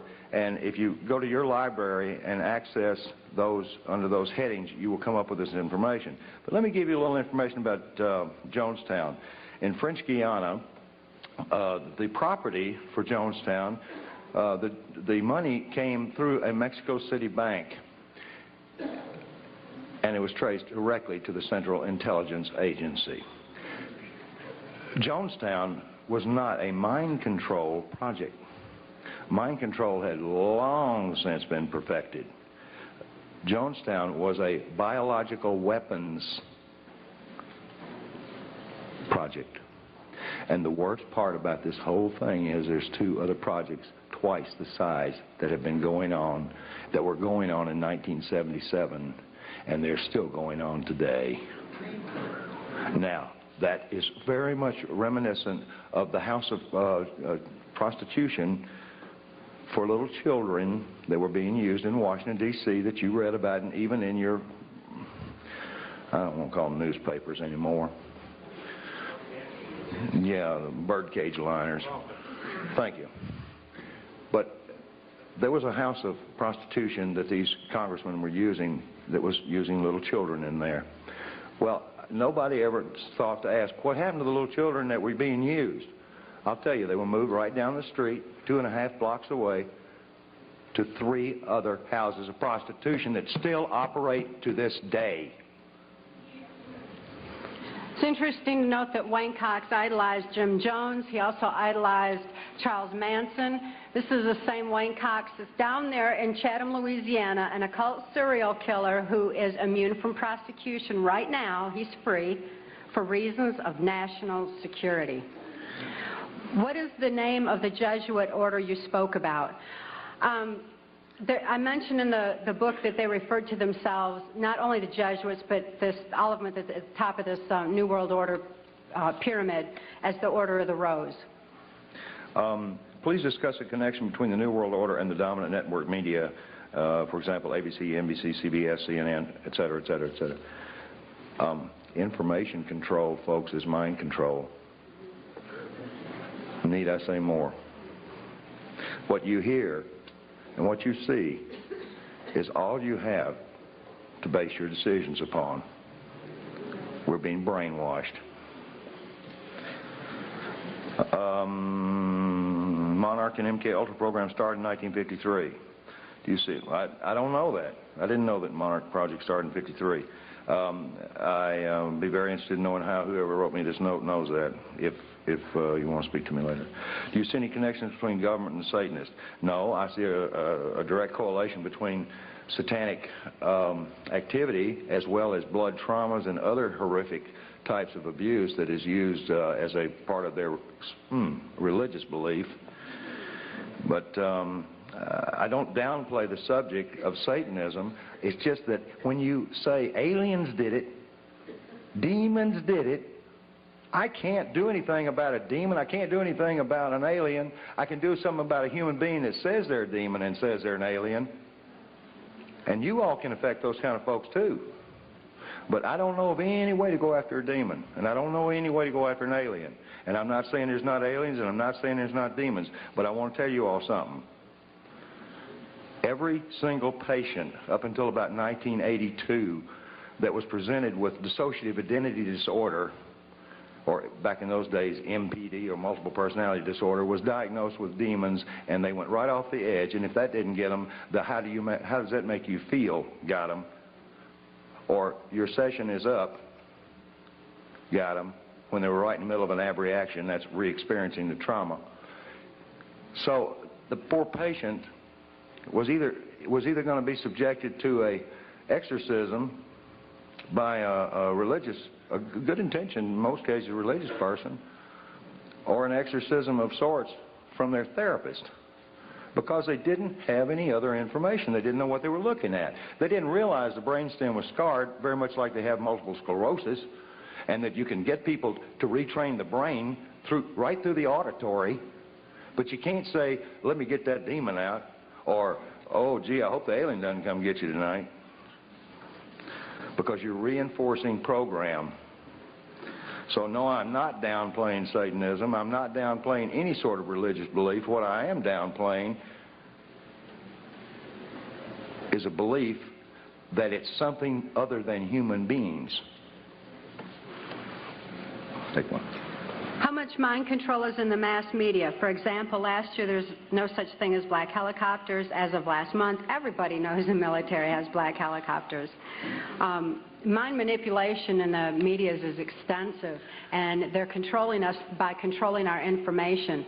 The same way that they're controlling children through the information that they're being fed in the school system. To answer another question, yes, it is in our school systems now. And the computers have actually been changed where the history has been altered, and people like Thomas Jefferson even left out of history in order that our children be brought up with socialistic values. So just as our children are being manipulated in the school system, all of us are being manipulated through the medias. We need to be especially careful that when trauma occurs in this country, that we're not losing any more of our freedoms, that our freedoms aren't eroding further, because they know that the traumatic effects on your mind are making you more susceptible and more suggestible and receptive to whatever controls they want to implement. So we need to be very alert to this and very aware of it. Here's a good question.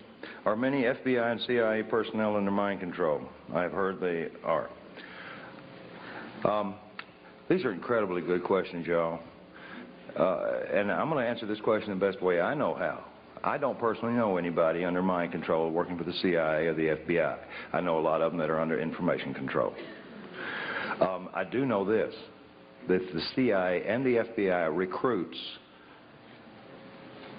Mormons with favoritism who have just come off of their mission. Thank you. Now, these gentlemen are very receptive to taking orders. They are highly suggestible, and they are ones who I know are being manipulated. There is a disproportionate number of Mormons in both the FBI and the CIA. I do not find that to be an indictment of the Mormons. Matter of fact, we'll be in Salt Lake City speaking on the 13th of November, addressing a number of concerned Mormons because of this very subject.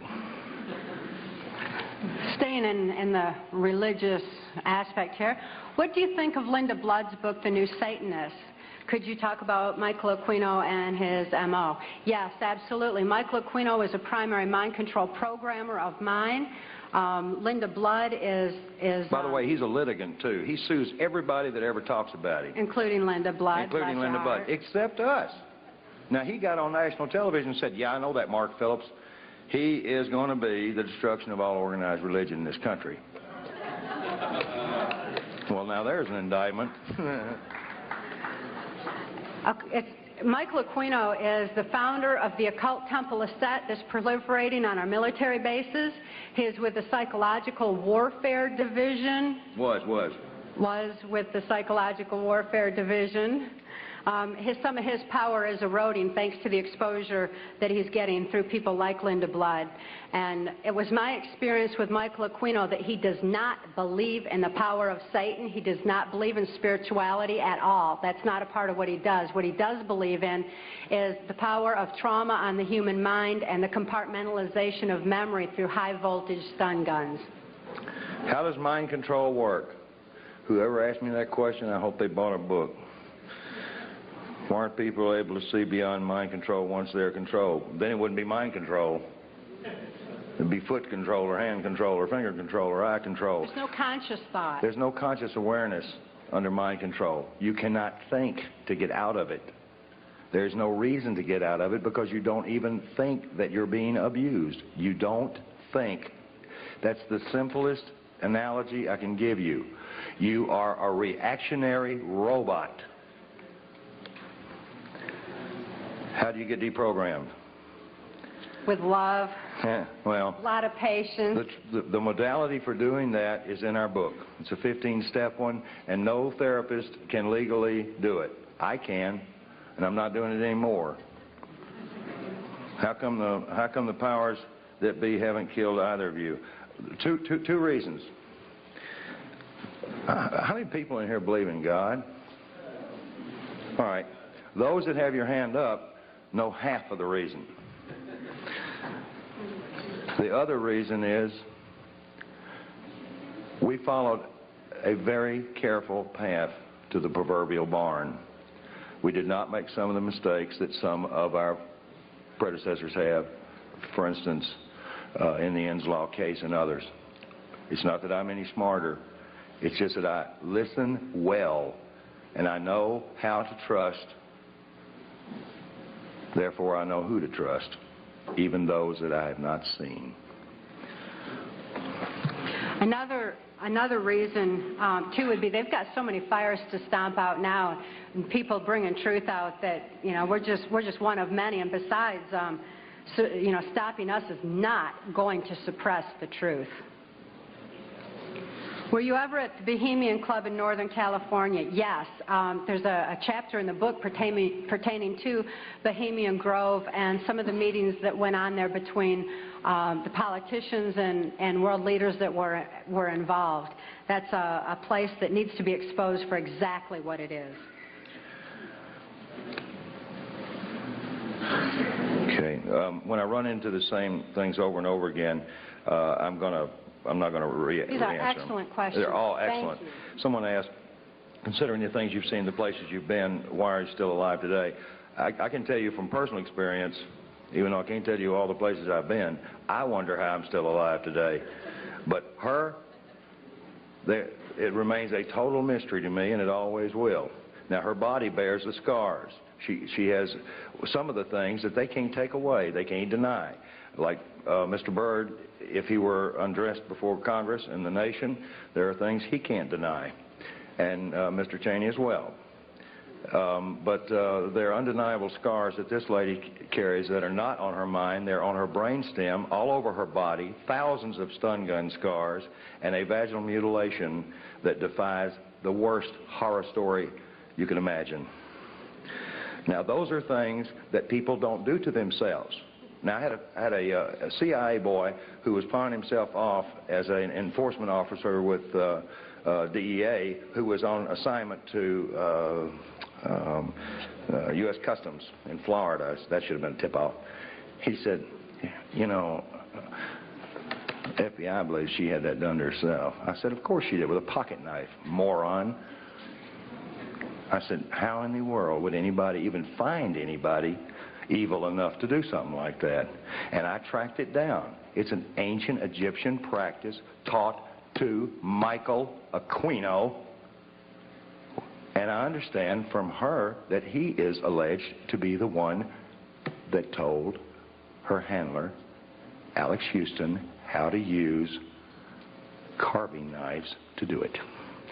He bragged that he was a carver. He carved people. Could you please elaborate on Ronald Reagan's involvement? Oh, yes, I could for a long time. I wish we had more time. Details are in the book. I need to bring up Ronald Reagan's situation. A number of us, you know, I've got my wall in my office covered in invitations from Ronald Reagan, from George Bush, and some other presidents. One I don't even want to mention,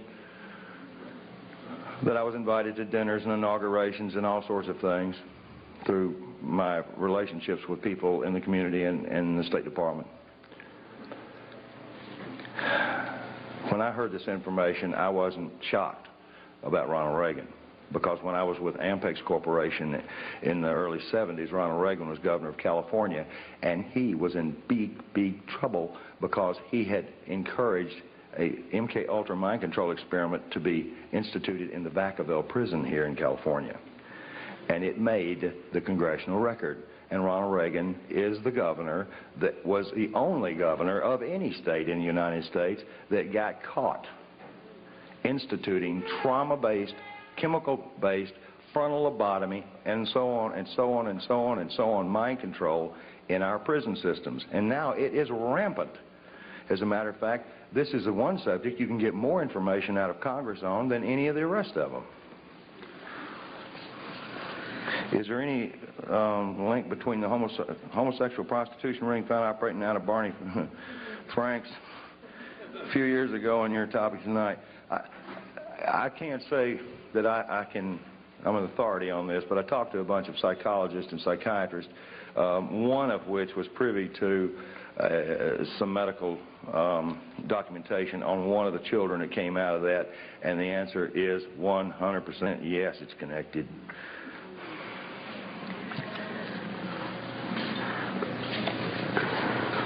Where'd that go?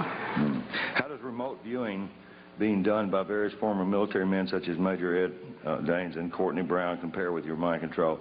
It's all under the guise of MK-Ultra. Remote viewing, anything. I was part of the Duke studies in 1967 and 68, working with the paranormal. Most of the people I saw were of, at that time, Soviet origin. As a matter of fact, I didn't know we had a Cold War going on. I really didn't. I mean, there was a huge exchange of information. I was constantly sitting down at the table with KGB agents, and they were identified as such, and handed me cards. Cards. KGB handing out cards. I couldn't even understand. The first time somebody handed me a card, I said, well, this is the end of me. He said, do you have a card? Who is Kelly's father? That's this several times. Wayne Cox was Kelly's father. He was her father because genetically they wanted her to have the capacity to be able to kill because she was being brought up in espionage for those kind of purposes. But it's interesting to note, and I think David Icke, a dear friend of ours, stated it eloquently, that just as knowledge is neither good nor bad, it depends who has control of it. By that same token, genetics, for as powerful of an influence they are not stronger than the human spirit. Kelly's soul is just so beautiful, and her loving capacity is enormous, and the love that she operates from is extensive. And she wants this information out for humanity's sake. So in spite of the genetics of who Kelly's father is, she's absolutely a beautiful, beautiful child. How did you get the number of operatives in this country? I don't know. Who asked me that question? Who did it? I got the answer to that three ways. There's a catalog company called Budapest out of Washington that's a catalog of spy books, and ours will soon be in it, hopefully. And there's a number of books in there. I can't remember the title now. But the New York Times also reads that catalog and orders those books. They're done by Stockwell and every other name you can imagine, and Philip Agee. And Philip Agee, I don't have a lot of respect for at all, except for one thing. George Bush stood up on national television and said he hated him more than any man on earth. I just couldn't help but love the guy. You say in your book that mind-controlled slaves were permitted any drug except marijuana. Why? It's an excellent question. The effects of marijuana on the brain are not conducive to mind control. It doesn't mean you can't be traumatized and put under mind control. It just means it screws up the programming. Because it actually opens neuron pathways in the brain. It expands thought. I'm not going to stand here and speak pro-marijuana because... No, because somebody be putting it in my car and popping me for it. But I am anti-marijuana because we see all these ads on TV and everything, and even Dole and Clinton in their campaigns are saying, what's it, Dole said, guns, violence, and marijuana, you know, as if it's so violent, because it is not conducive to mind control. They want it off the streets more than they want their drugs, like cocaine, off the street. Marijuana is especially targeted. I don't promote the use of marijuana as a Band-Aid for mind control because, again, knowledge is our only defense against it. Tell us about the congressmen and women who are helping you. Yeah, right. I'll tell you one. Bob Clement. I grew up with him. Matter of fact, when his father was governor, I used to go up with him, and I remember I was highly traumatized by something I saw at the governor's mansion, which I'm not going to tell on Bob, because it didn't have anything to do with him. But there are we've got a number of clean congressmen and congresswomen that are helping us from behind the scenes. That's part of that 50% equation that we're still here. The information that we released to every member in Congress at the same time, and I had 4 congressmen, one in particular, hand-carrying every one of these packets to the respective congresswoman or congressman. That took a lot of effort on their behalf and a lot of nerve, since at that time I did not have all that information validated, but they had received information from members of the Justice Department and from U.S. Customs that Cathy OBrien was a valid case, and that they were able to validate more than half of what was in that packet. George Bush was handed a packet, and George Bush, he nasty with me. He said I threatened his life, which is farther saying the truth, because the congressman that delivered it, it happened to have been a lawyer, as most of them are, unfortunately. And he had read the stuff, and they were trying every way on earth to indict me for everything you can imagine. But the bottom line was, this particular congressman said that he'd wear a sandwich sign before the news media if that was going to be the case. So the FBI and the Justice Department just humiliated me, made me come in and get my fingerprint. I said, "You guys got my fingerprints more times than a criminal." I said, I work for the community. I work for the Defense Department. I said, well, I don't get it. What, you just need a fresh picture? Why don't you see my mother? Pay special attention to those members of Congress who believe that you have a right to information. There's an ongoing effort right now to repeal the 1947 National Security Act because they know that you need this information. That's true.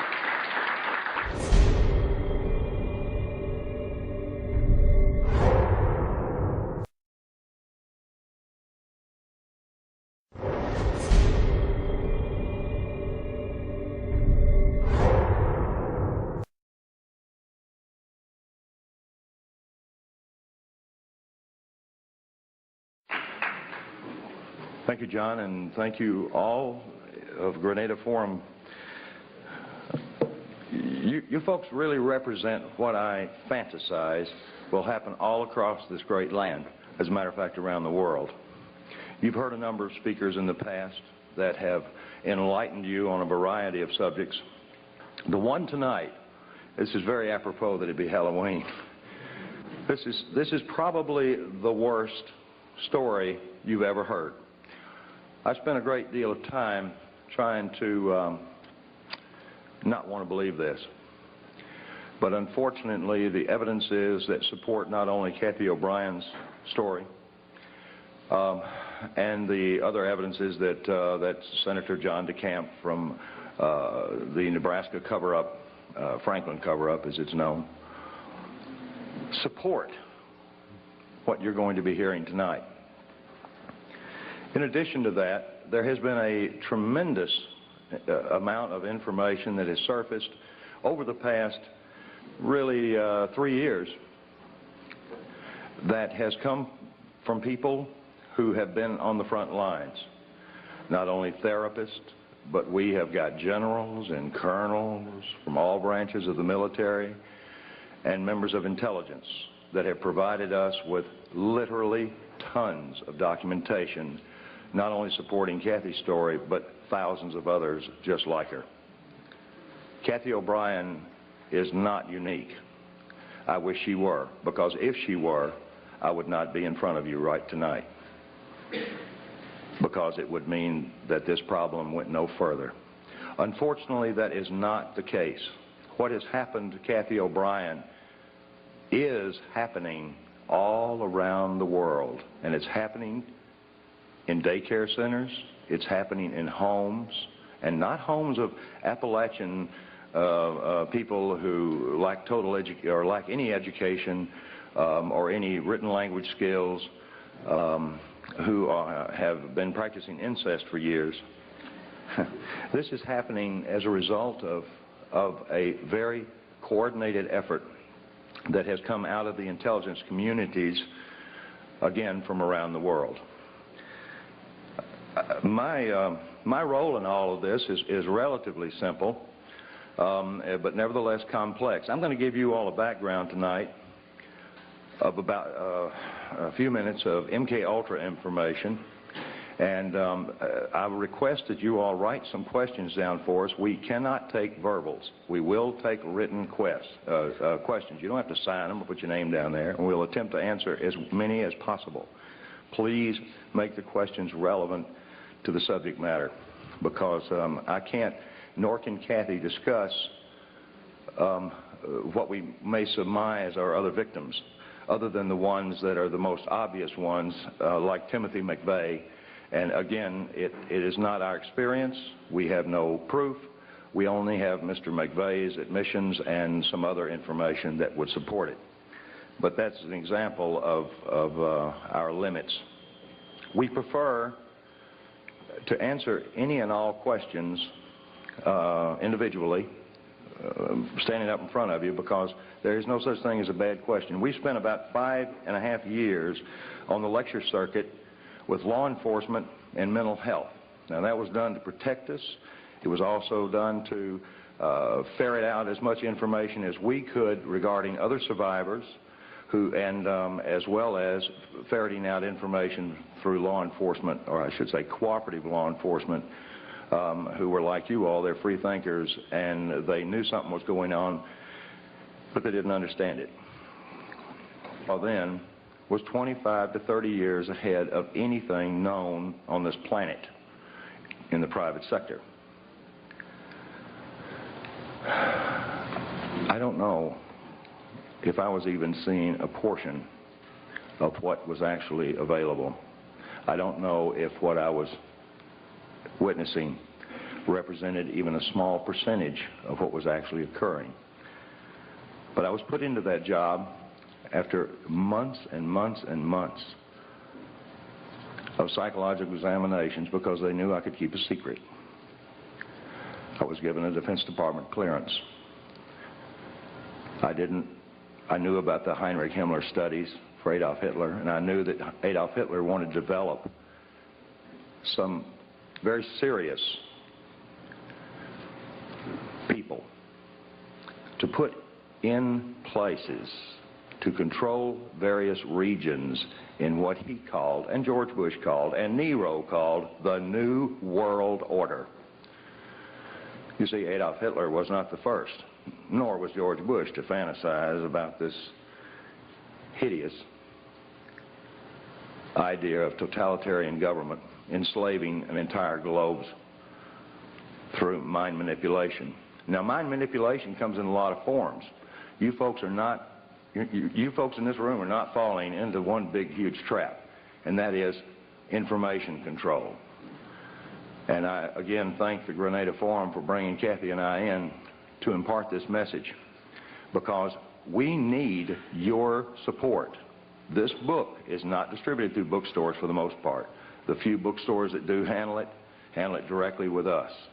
To guard the integrity of the book so that it would go totally uncensored, we published it ourselves the first time. We now have an opportunity before us, because many of the people Cathy has mentioned in the book have been indicted for a variety of reasons, or are facing indictments, or have fled their respective countries, or stepped down from power. For one simple reason: corruption that they could not cover up. Now, the corruption that we're talking about here goes beyond, I hope, most of you all's limits of experience. It certainly went beyond mine. I had a household that was this is totally alien to.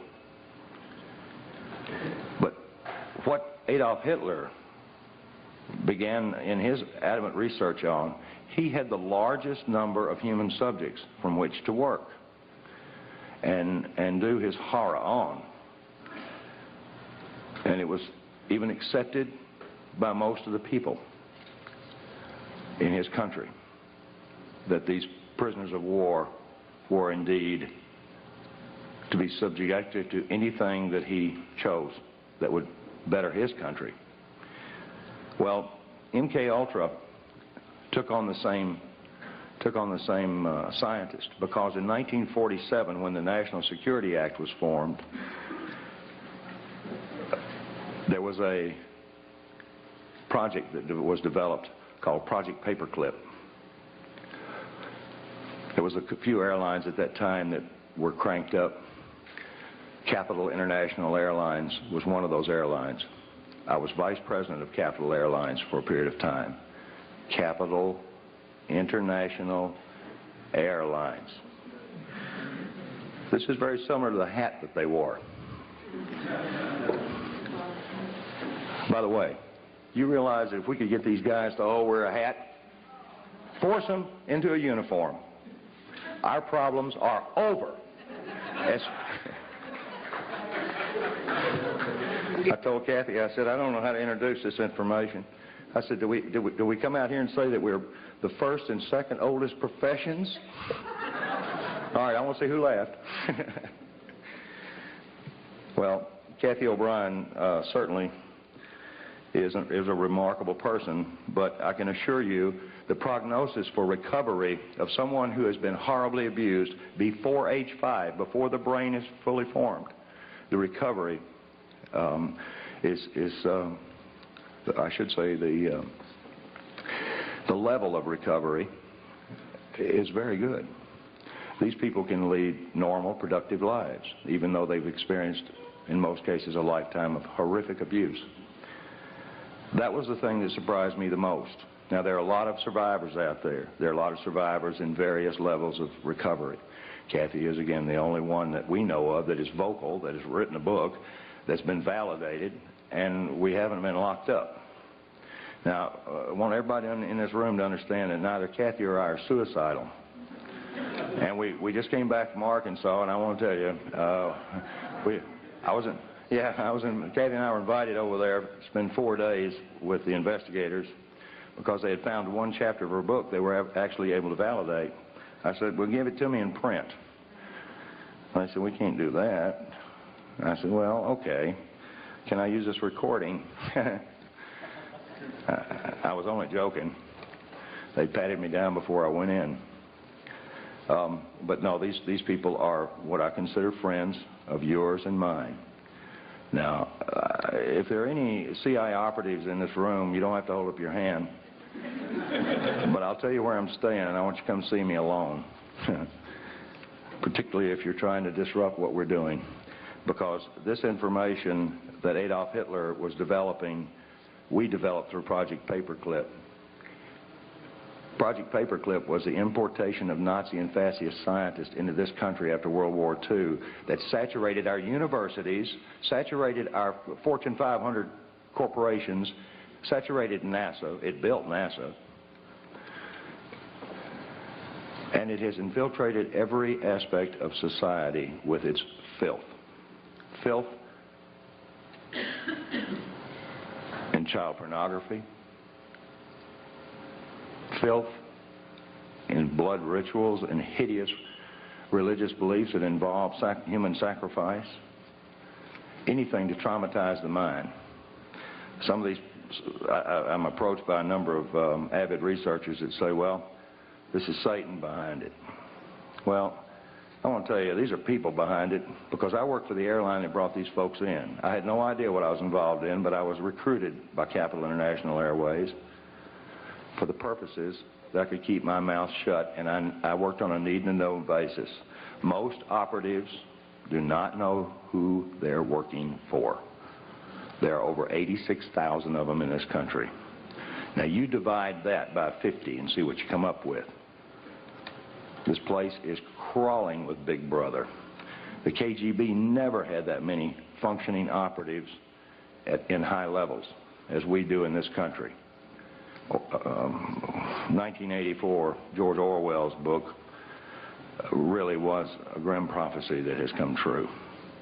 Most people are saying that we got to stop this New World Order from taking over. It's already here. We're in it. Now, let's understand who the players are and some of their tools. mind control, whether it be trauma-based mind control to develop a totally robotic human being, is one type. Fortunately, it requires a great deal of horrible trauma that somebody's got to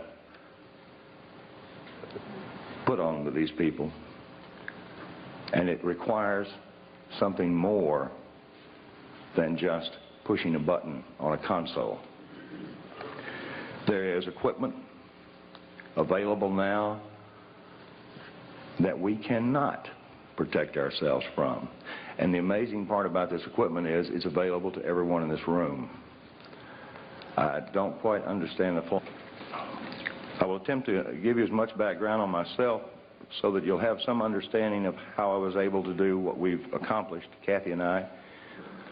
But our main concern, of course, remains the same focus, and that is to get this information out to the populace of this country and all the other countries that are affected, and we don't know of many that aren't, and also to affect Cathy OBrien's institutionalized daughter, Kelly, who, by the way, went into an institution when she was 8 years old, right after I rescued them, and she remains in that institution or a institutionalized setting to this day.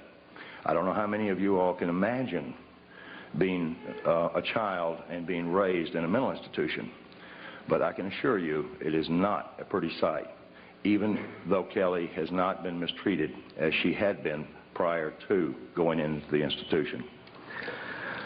External control of the mind is not something new. It's thousands of years old. It's recorded in caves. It's recorded the exact formula for trauma-based mind control in the Egyptian Book of the Dead.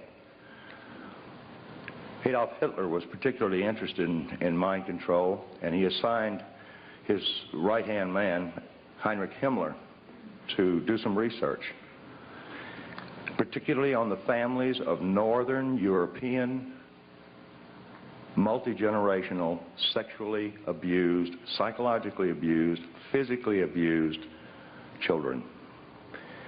You see, I'm sure each of us understands, those of us that read the Bible and understand its literal interpretation about the sins of the father, understand what multi-generational abuse means. In this case, multi-generational abuse, and that begins, by the way, at birth, involves horrendous sexual and psychological and physical abuse that is put on these children by their caregivers. Well, Adolf Hitler knew pardon me, that these people who are abused become very, very receptive to external control of their mind. They also develop some incredible abilities, like 44 times visual acuity. Now, I know that it doesn't take a rocket scientist, pardon the pun, to figure out how we could use somebody with 44 times the average person's visual acuity. It's called special forces. Special forces individuals are screened very carefully. Now, back when I was working for the Defense Department in a project known as MK Ultra, which was the exact project that Adolf Hitler assigned Himmler to do on multi-generationally abused children, I saw nothing of what Cathy OBrien is reporting. I saw no abuse. What I saw in the prison systems and in the mental institutions were people who had a chance to recover their lives and their mind. I saw things that were very benevolent, and I really and truly believe the information that I was seeing would eventually reduce our prison and our mental institution populations dramatically, because I saw true rehabilitation occur without the use of trauma. Well, I was sworn to secrecy on the things that I witnessed, on the equipment that was developed, and I can assure you that in 1967, all the way up through 1973, when I was involved in this research as a Defense Department subcontractor, the equipment that I saw philosophy about making pain field generators and another device called an MDD-1, which uses a dual-coil electromagnetic pulse system, which affects our cerebral cortex, stops logical thought. You couldn't balance your checkbook if one of these things were turned on, nor could you think to turn it off, any more than Cathy OBrien could have thought to have walked away from her victimization. This is not the beaten wife syndrome. This has nothing to do with an economic situation. This has something to do with robotic mind control. There are tons and tons of documents. Tranceformation of America is a book. Our book, an autobiography, Cathy's autobiography. I wrote the first 4 or 5 chapters to give you a briefing. But what this book contains is her life, that which we can validate. When this book was printed, we had over 27,000 documents. 27,000 documents fit into 5 file cabinets. We now have over 3 tons of paperwork. General Russell Bowen recently, I won't say fled, he doesn't like that, I'm sure. General Russell Bowen, who was one of the originators, and he's set up Operation Watchtower, the CIA's drug op. By the way, how many of you believe that the Central Intelligence Agency is the world's largest drug dealer? Can I see? Okay. So that makes our country the largest drug dealer on the face of the earth. And I resent this. I know now why the intelligence community did not want me for an officer. I know now why I was not privy to some of the stuff that I am now, unfortunately, very privy to. Because I think I'd have blown the whistle on them. There's a lot of whistleblowers out here now, and you folks are getting to hear them. You've been hearing them for years. This is one of the longest, oldest running groups that I'm aware of.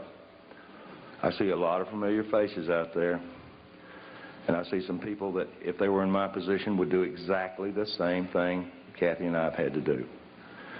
I'm not into this. I was hired because I could keep secrets. This is against my programming.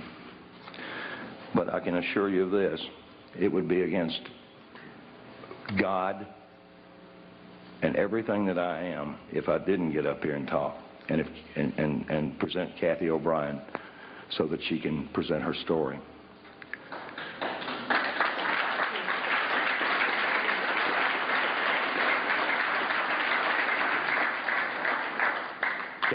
Cathy and I are really humbled by the number of people that we see that would have done the same thing. And people come up and say, oh man, we really appreciate what you're doing. I said, well, thank you. And I appreciate hearing that. I even appreciate people when they say, this is hard to believe. I'm going to look at this book and I'm going to look at these documents. I tell them, please, please, please do this. Look in the back of our book and you'll get a thumbnail sketch of some books that you can get that are written by doctors, intelligence officers, and a number of other concerned professionals who present the elements of what Cathy experienced. In 1977, the 95th U.S. Congress had met because this is good news, because I wouldn't have 1 ounce of credibility up here as far as MK Ultra goes if this didn't come out, and I couldn't even tell you the code name. But in 1977, the 95th U.S. Congress met to address an issue that a Dr. Ewing Cameron, the founder of the American Psychiatric Association, the APA, the lobby group in Washington that controls what doctors do